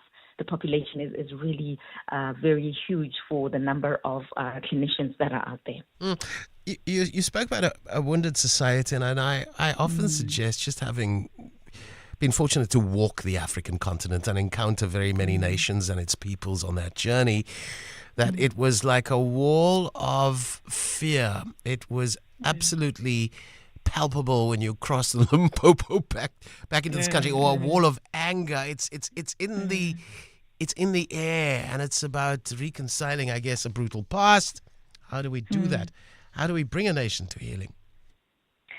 It's really about, because we need the individuals to do the work. Sometimes the system is so far broken that it will take time, but the only thing you can control is yourself and your mind, right? So even if you find yourself in that chaos, in that trauma, the only thing you're in control of is yourself and your behavior and the journey that, that is upon your life. It's upon you. The onus is on you, to be intentional about your healing and to do the work within. Sadly, the only thing you can control is yourself, right? And sometimes we need to see that the prognosis is poor for certain people, but because with psychological things, people must want the help for them to benefit from it. That's why we say an alcoholic, for example, must admit that they have a problem for them to benefit. We don't say they must have stopped drinking for an X number of days. We just say, just acknowledge that this is your demon. But until you recognize what your demon is, that demon will possess you, right? Until you sort of decide to do the work within. So you are the first port of call for treatment. You need to face up to that image you see in the mirror. That's where it starts, you say. Yes, definitely. Definitely. That is where the work must come in for you to thrive and to heal. And, we don't aim for perfection. It doesn't exist, but we just aim that you become, not functioning from a place of pain. I hear you. And then again, once you own up to it, hopefully the kind of support that Dr. Tumi gives on that journey to healing, which is lacking. So we're just going to go around in circles here. But let's talk about some other thing. I've spoken to I've had two professors and a doctor today, so I feel overworked. But Professor Mark Schwilling said we need to find our empathy, which is another challenge because the research results suggest that tertiary education students in the USA specifically have shifted quite significantly from a third narcissistic to 2/3, to 3/4 narcissistic. That's a very significant shift, and they suggest that it's got something to do with the selfie generation and social media. And that suggests also an insulation of self in respect of other human beings and also all of life as it presents itself. Does it not? Definitely, we are no longer we're not promoting unity. It's always about the I, but in a pathological sense now, because when we're talking about personality disorder, it's pathology, right? It's severe, deep-rooted psychopathology. So we need to really understand that we're at risk to develop such, and also our children are at risk to develop such severe pathology whereby even we, the clinicians, cannot help them because, they are so far gone into the pathology. So we really need to, understand that the pain we're not dealing with, traumas, they don't go away. They just sit there, right? And they wait for you to do the work. And until you do the work, you are carrying that pain, that trauma, and it will project as, the way you act, the way you react, the things you say, the things you do. And unfortunately, as we see on social media, there's so much chaos out there as well that people are internalizing. And, because you internalize it, the subconscious is like a sponge. It just takes and sucks whatever you give it. Even if you give it vinegar and you tell it it's good for you, it just takes and it believes you, right? So whatever you are seeing, whatever you're meditating on, whatever you're watching, you internalize, and that becomes sort of the norm. You become desensitized. It becomes, the normalized abnormality. So we really also need to bear in mind that whatever we are subjecting our minds to, that, our mind just takes it and doesn't, really decipher what's good for it and what's not. So we really need to be intentional about the things that we put into our subconscious mind. I don't embrace research just willy-nilly. I think you've got to interrogate the sample and the methodology. But let's just accept then that we're growing out of a predominantly empathetic mindset into a predominantly narcissistic mindset. And we know millennials are going to occupy the 75% of the workspace by 2030. Now, if this particular trend is following, it's going to permeate our existence nearly, and I'm worried about it. I really am worried about it. And yeah, we need clearly a societal response. We can't just rely on Dr. Tumi to solve this problem. Definitely. And it's even far beyond, just narcissism. I think it's more antisocial. That's where people do things and they don't have a conscience. They kill, they don't have a conscience. They, beat someone, they kill something. They seem like to have no remorse, post doing that. So it's really scary when you look at it from that perspective, that we are creating, the society is really promoting antisocial characteristics or personality in people. We believe, and we want to continue to believe, that the creation of a gentler society, which is really reflected in our Constitution, the abolishment of capital punishment is going to enable a gentler society and gentler people within that particular society. We haven't seen the results thereof.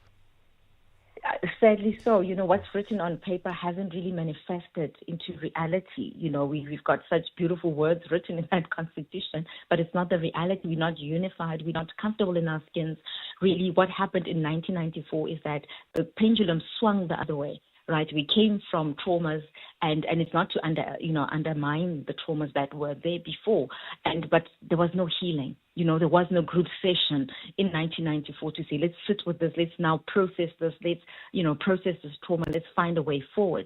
What was done is that we just said, let's move on, and sadly that created the pain, the woundedness that we see in our lives today, and it really still needs to come back to the middle. This pendulum is now on the other side. It needs to come back to the middle to stabilize. Yeah. And, that thing called hope, it just keeps us sane from time to time. And I would imagine from your vantage point, your professional kind of point of view, you must be very little reason for you to promote hope. Well, I think it's really about hope comes when you do the work internally for yourself. The system, as I said, it takes a long time to, fix it and to do the work, as a society. But, start with you. Do the work for you.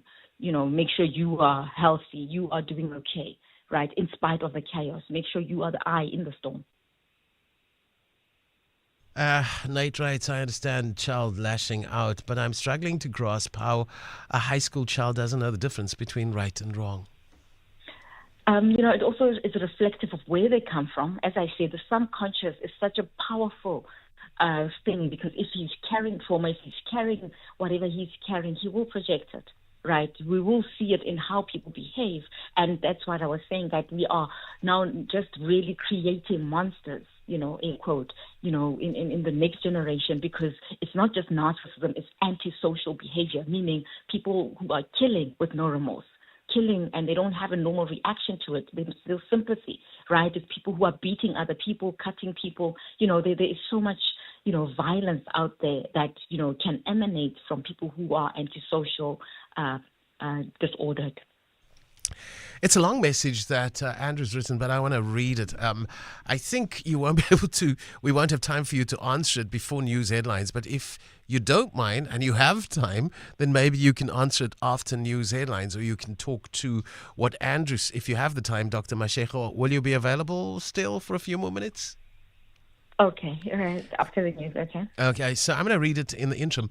It reads as follows. Something for Tumi. I was listening to a talk between Rob Hersov and Alec Hogg yesterday, and something about it has been bugging me. Rob kept repeating that the ANC, EFF, BLF are illogical, and that is why they seem to act so haphazardly. Humans are many things, but they're not illogical, at least not in the way we often assume. He continues, over the past year, I've been diving deep into Rory Sutherland's work, and I've become fascinated by human psychology, especially how people make decisions based on status, perception, and emotion rather than cold economic logic. And perhaps it's from that perspective that I see the current land expropriation and without compensation debate a little differently. Everyone is trying to analyze the issue through the usual lenses: economics, equity, redress. But I think the real driver here is something far more fundamental: humiliation. The young generation pushing these policies aren't the ones who lived under apartheid, but they have experienced the frustration of being the supposed losers, still having in influence while they, the supposed winners, remain in poverty.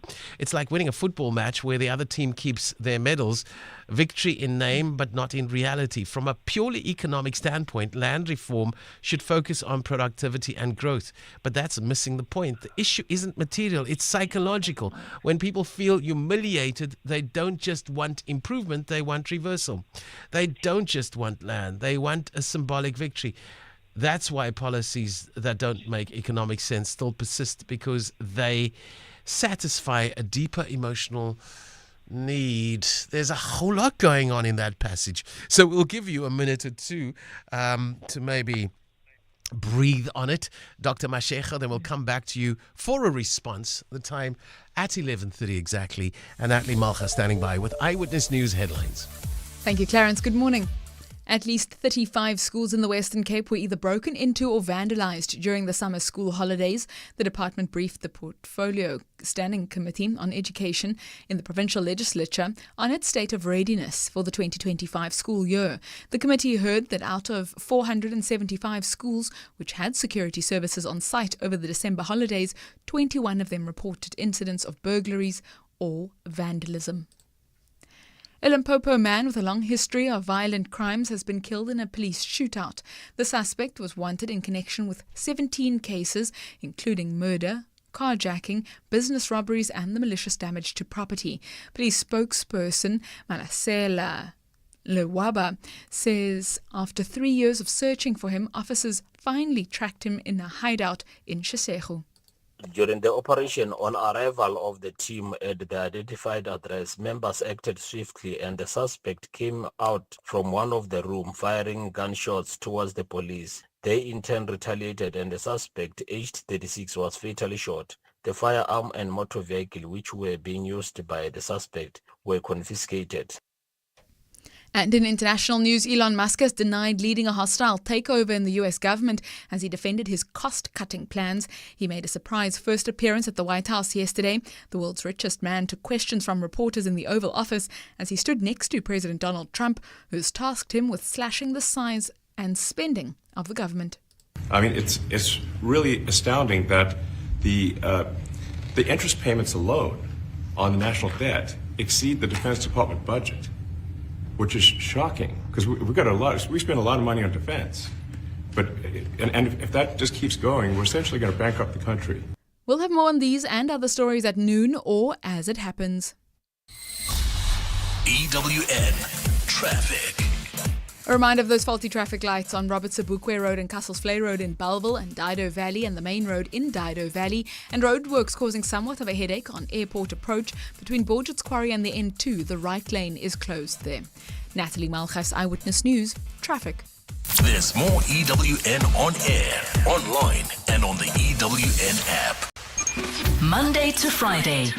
From 9 a.m. This is Views and News with Clarence Ford. Only on CapeTalk. It is nearly 11:33. This is Views and News, and we finally into our last hour together. And I say finally because, hey, I play golf after 12 o'clock, and that is my sanity. But welcome back to this last lap, and you're welcome, of course, to raise your voice via WhatsApp at 072 567 1567. My guest, Dr. Tumi Mashego, remains on the line. Andrew makes a lot of points with the message that he sends in, and it has triggered a very important, I think, discovery on my part, Andrew. Thank you very much. I'm just feeling you. So what we have in this country is people with a lot of wealth, and some say it's ill-begotten wealth. And I don't necessarily see that wealth being, or the power of that economic wealth being applied magnanimously. That's on the one hand. On the other hand, we now have people, so rub your nose. Rub your nose in my power. On the other hand, we have people with political power.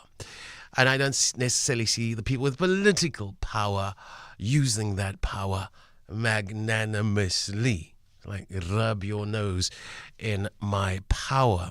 How do we move to that point of empathy that was proposed by Mark Swilling that is needed without that magnanimity is the very big question. I was hoping Dr. Mashego could lead us into maybe a revelation or a discovery there, but we've lost her. So maybe you have some thoughts. Should we stop rubbing each other's noses in our powers? That I think is the start, and that there's an arrogant display of that kind of power. It is there, and that is not helping us to move to the next point, healing and empathy. Am I onto something, or am I imagining stuff? I will appreciate it if you help me to deal with my thoughts. That Andrew's triggered. Andrew, you caused it. So maybe you must help me deal with it. Via WhatsApp at 072-567-1567. Your calls on 021-446-0567. It's 11:35. I'd love to rub your nose in the profession of quantity surveying. And we're going to do that in a short while, but we're going to play catch up first. CapeTalk. WhatsApp Clarence. 072-567-1567. Okay, so let's go to the WhatsApp line. We've got some voice notes there, and Joe's going to play it for us. Good morning, Clarence. Good morning, listeners. Peter here from Goodwood. The incident with the plane and in America and the egg story.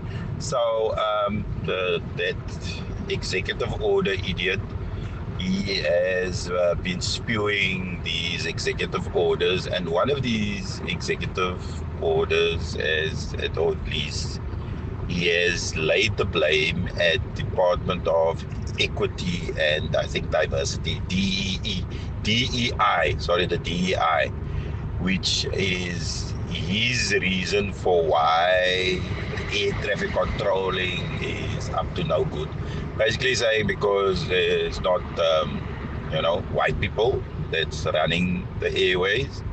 And the other thing with the eggs is because the migrants are being deported, who's working on these farms, they're all running away from being deported. The egg supply has diminished, has dropped because of this. Yeah. And that's Peter from Goodwood. Thank you, Peter. Wesley's on the line from Century City, and we prioritize all calls on 021-446-0567. Welcome, Wes. Support, how are we doing? I'm lekker, thank you, and I'm just Clarence, I insist. Where's your mind at? I'm a millennial. You're a millennial. Yeah, you, my leader, lead us. Yeah, I wanted to weigh in on the discussion around Trump's leadership. It's strange that people are surprised by his actions. I mean, he was pretty vocal during his campaign about what exactly he was planning to do. And, I mean, some of his policies and actions may seem unconventional or controversial, but, like, Pareto effect is, I mean, at least 80% of what he's doing, or what he said he would do, he's actually doing, like rooting out corruption, dealing with illegal immigration, the border security, etc.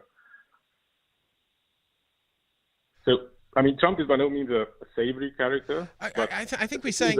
I think you're saying in theory. I don't think you have any proof that the result has been achieved or the desired result has been achieved. And I'm of the opinion that he doesn't really care much for America. He cares about himself. Interesting, but it shows people's desperation. Because I mean, even with Trump's checkered past and he's a convicted felon, it's telling that people are voting for someone like Trump, or even a convicted felon like Gaten McKenzie. It shows how desperate that people are for change. Absolutely. So, I'm in agreement it's not with all you. doom and gloom. It's not all bad. So sometimes you have to take the good with the bad. And I think on Pareto principle, Trump is doing exactly what he said he would do. No, I agree with you. I think it's the desperation for something different to what we have had for far too long. And anything that presents itself as different, we may just embrace, especially if it's smooth. Wesley. 100%. There's always going to be human rights activists that are going to have problems with everything, right? The same thing with Singapore and the capital punishment for drug possession. Someone's always going to have a problem with something. So you need someone with a spine that's actually going to implement. Yeah, but tough policies. it's exactly that strong man thing that we're pandering to. That strong man thing, which has proven to not serve humankind for all of history. So we want more of that. I just don't understand that. Yeah, it's a good point. But I mean, I grew up on the Cape Flats, so there was an element of fear in the discussion early on. And I mean, I'm young, but I'm old enough to have experienced corporal punishment, which was associated with an element of fear. And that worked for me and many others, right? Some demographics respond well to fear, some respond well to empathy. So you're never going to... Not everyone's going to be happy all the time, right? Yeah, no, I hear what you're saying, and my first instinct would be that I've responded well to corporal punishment as well. My mom was a disciplinarian. But maybe it wasn't just corporal punishment. Maybe it was a balance of carrot and stick, if you know what I mean. You know, maybe it wasn't all that harsh. Maybe it was a balance. I don't know, but I can't believe that a life of only corporal punishment is going to get its intended outcomes over the long term, if you know what I mean. And there's got to be love in all of that as well. Yeah. Indeed, yes. And the last quote, the carrot and stick thing was an interesting one, because the carrot and stick are both pervasive and persuasive, but if you treat people like donkeys, they'll behave like donkeys. So that's a saying that stuck with me. But yeah, I do appreciate your time. That you can bank. That you can bank. Treat people like donkeys. But I like what the other millennial told me, Wesley. He was clapping me the other day. He was saying, at least you had a carriage on a train, even if it was a non-European carriage on a train, a blacks-only carriage on the train. These days we don't have carriages, and I didn't have an answer for that. So your millennials... Yes, sure. That was me. Oh, was it you? Okay. It was me. Sorry, I hurt your feelings. No, not at all. I do apologize. You had me thinking about it for a long time. I appreciate you. Thank you very much, Wes, for your contribution. And we need more millennials bringing their voices to bear. They do not have a perspective in the past. They do not have a view of privilege that some hold to, and they do not have the pain that some hold on to. Their perspectives are important, and more of that is what we need.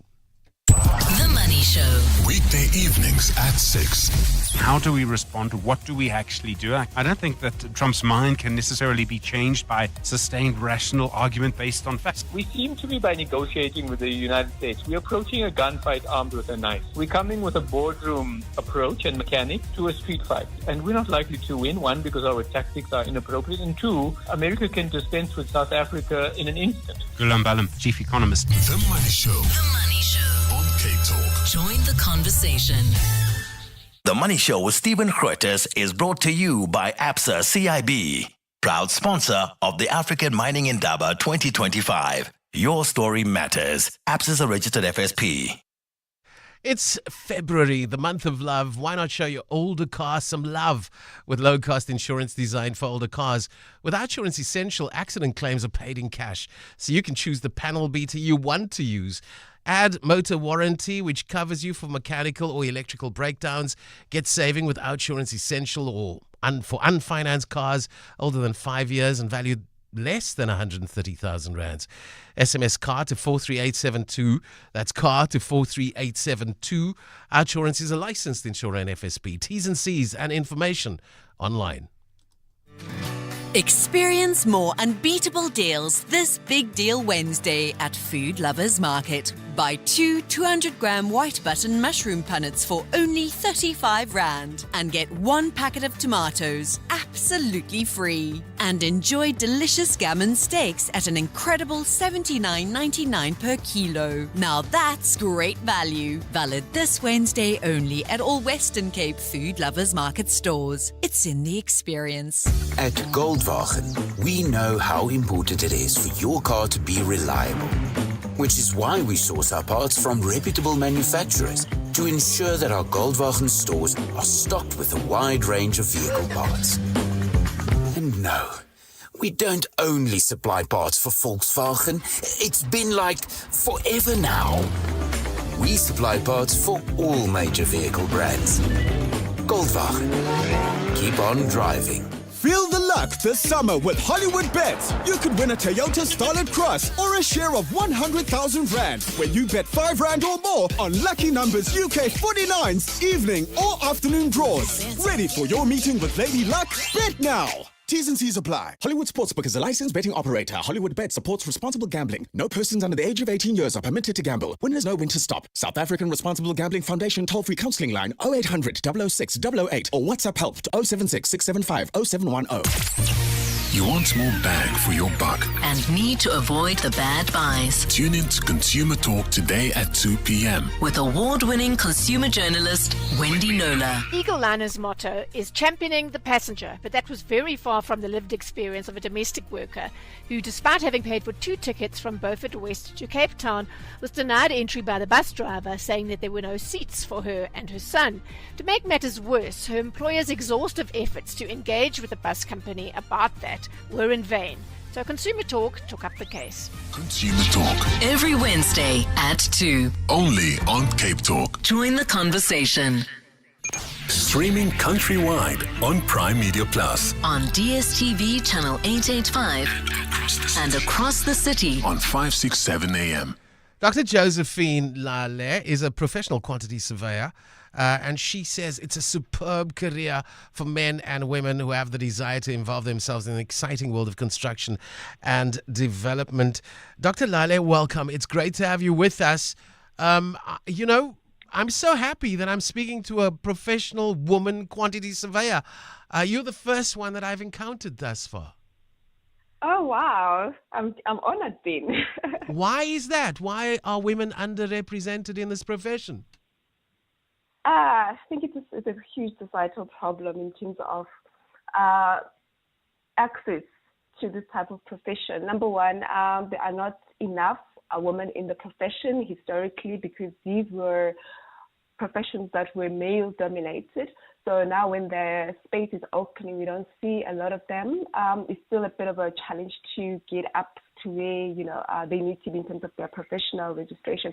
So it's a bigger issue, and I think we need to address that as a society and as well as a profession. And I guess this is what is driving me to make it more known and exposing myself in different platforms so that women can see that it is a profession that they can also choose. And the doctorate, is it a PhD within the profession? Yes, I did a PhD in quantity surveying profession here. Not just a quantity surveyor, but you contributed to the knowledge base of quantity surveying as a profession. That is good news. What is quantity surveying? A very good question, and we get asked that a lot because our profession is often confused with land surveying. Often people will say, oh, you are the one who's there by the street with a theodolite and your equipment. And I said, no, that's not who I am. A quantity surveyor, just to give you a simple definition, not a textbook definition, is more like a construction accountant, a construction cost accountant, or a building economist.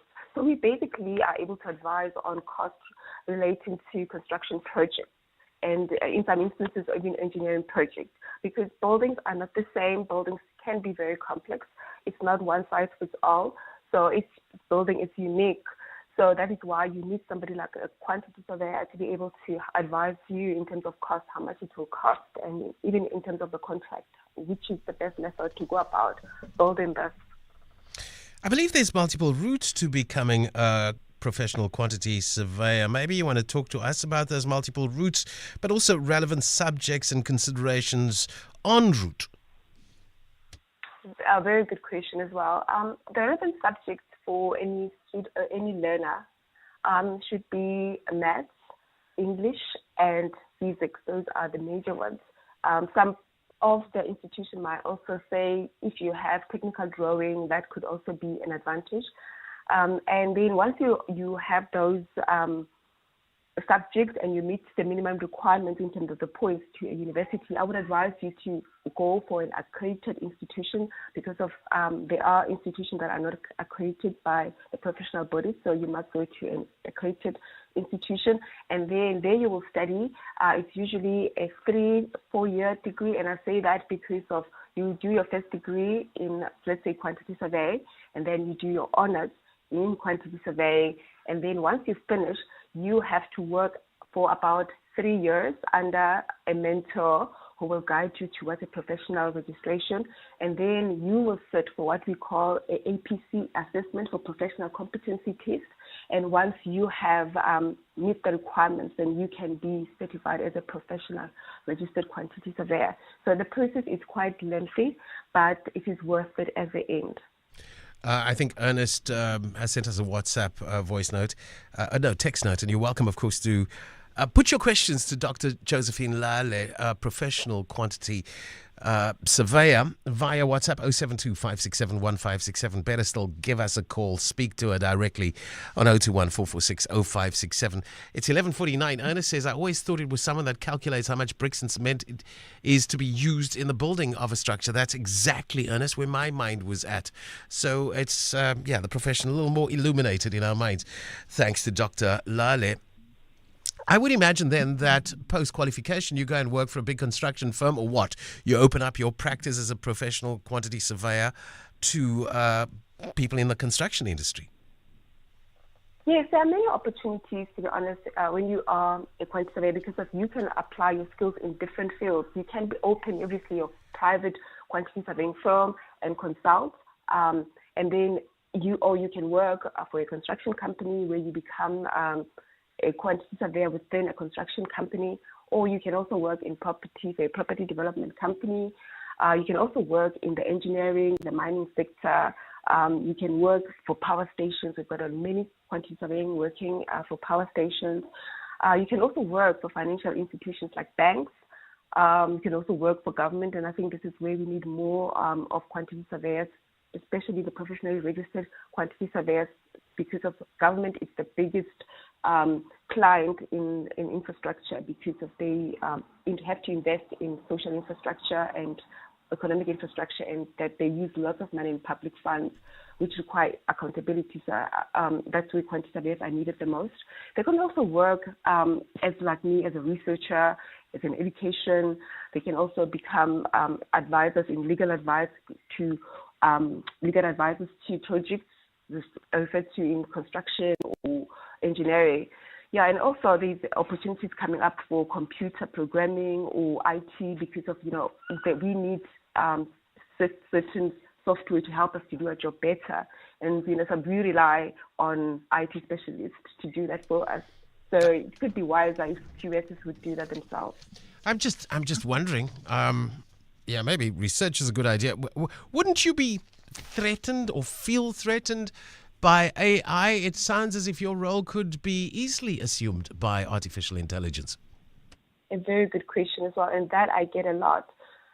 Because my research is actually a lot on IT, it's a lot on technology basically. So a lot of times when I do presentations, they know, once you take our job, and the question is that, often we ask, what will technology do to us, instead of saying, what can we do with technology? And that should be the better question. So what can we do with technology? Absolutely. Technology can actually help us to do our job more better, more efficiently. We have a huge backlog in terms of infrastructure in South Africa, and we're still doing things in a more traditional way, but it can bring more efficiencies. We can deliver more. We can progress our nation even further by implementing technology. Because of, I'll just make an example, a document that we prepare called the Bills of Quantities. When I started some years ago, 20-something years ago, we started, it would take like months to produce it, but now with the current technologies that we use, it takes 2 weeks or even less. So you can see how we have been able to progress and be able to get buildings going more faster, more efficiently, improve on quality and all sorts of things. So I don't think it is a threat. I think it is an advantage to our profession. You do think, however, that it will take over a lot of the work that you've done, but ultimately, in order to stay abreast of things, it's going to be a human at that coalface of research of where we are heading that's going to inform AI throughout. I'm sorry, I missed that point. You're saying ultimately it's the human that's going to be informing AI throughout. Yes, that's my argument, that we will inform AI and how we need to progress. We need to be the ones who, at the forefront of, the development in terms of technology and where it's going and how we can enhance our job. We're going to rest it there. We appreciate the insights, Dr. Josephine Lale, professional quantity surveyor. It is 6.5 minutes to 12 o'clock. A couple of important little voice notes that we must share. Joe, maybe we should go there before we say goodbye. Hi, Clarence. Trust you well. I don't know, you probably discussed it already on your show, but I really enjoyed the NFL halftime show. Kendrick Lamar, the Pulitzer Prize winner, a lyricist, a true artist. No matter how they try, no matter what Donald Trump does to try and erase black culture, there's nothing that they can do. The whole world is touched somehow by black culture. If you look at BTS, if you look at any type of pop culture in the world today, it is touched by black culture. And it stems from Africa, ultimately. So, really enjoyed the show, and absolutely, if you look at the deeper meaning, the imagery, it's just amazing. Thanks. Maybe I should have a look at what you had a look at and what has impacted you so very profoundly, Max. I will go and check it out. Maybe I'll have something to say about it tomorrow. There's another voice note. Let's take a listen. Hi, Clarence. It's Rod Solomons here. I trust you're right. And condolences to you around the loss of your great friend, Ernest Payne. Yeah, around empathy and empathetic leadership. That is the issue. I think the world has got too few empathetic leaders, whether they are in politics or in business or just anywhere.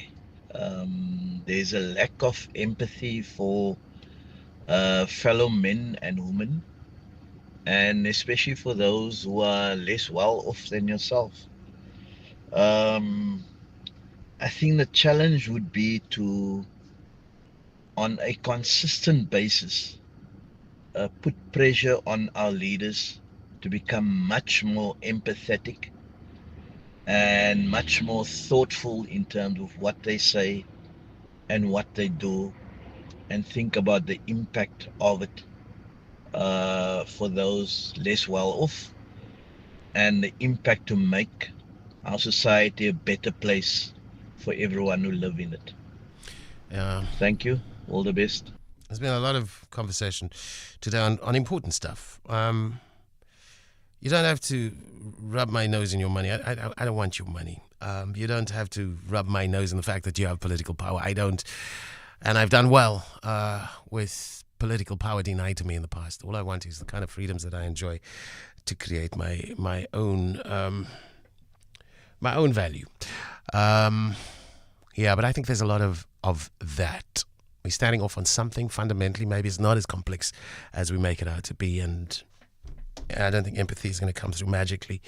First, we need to find magnanimity. I still believe that. It is 3 minutes to 12 o'clock. I've got to say goodbye. Back for some more views and news on Thursday. Off to play golf. My sanity every Wednesday. Till next time, take care. John Matham on Cape Talk. Weekdays, 3 to 6 p.m. I've gone 85 minutes without thinking of Donald Trump. See, I think another interesting point just to make about Trump and his style, John, is that he confuses people, let them stew on it, but that he, at the end of the day, doesn't have the executive power and authority to do as he pleases. He still needs the House. He's also bluffing in a way. Thanks very much, Adrian Basson. Getting you home. Afternoon Drive with John Matham. Every weekday, 3 to 6 p.m. Only on Cape Talk. Join the conversation. Mom, Dad, when you choose which party to vote for, it's actually my future you need to think about.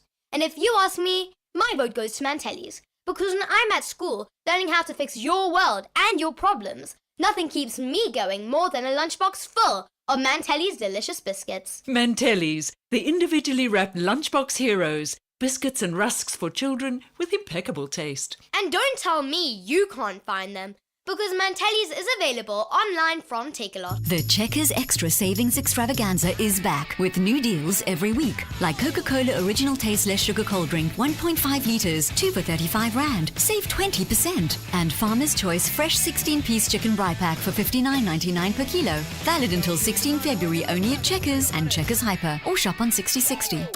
Flight Centre Brain of CapeTalk isn't just a quiz. It's a platform for brilliance. Your brilliance. Spell the word apathy. A-P-E-T-H-Y. A-P-A-T-H-Y. True or false? Josienzo Ramahopa is the Minister of Electricity and Energy. True. Correct. Give the second letter in the word scorpion. C. Correct. Is the dish of chicken heads and feet called booba or walkie-talkies? Walkie-talkie.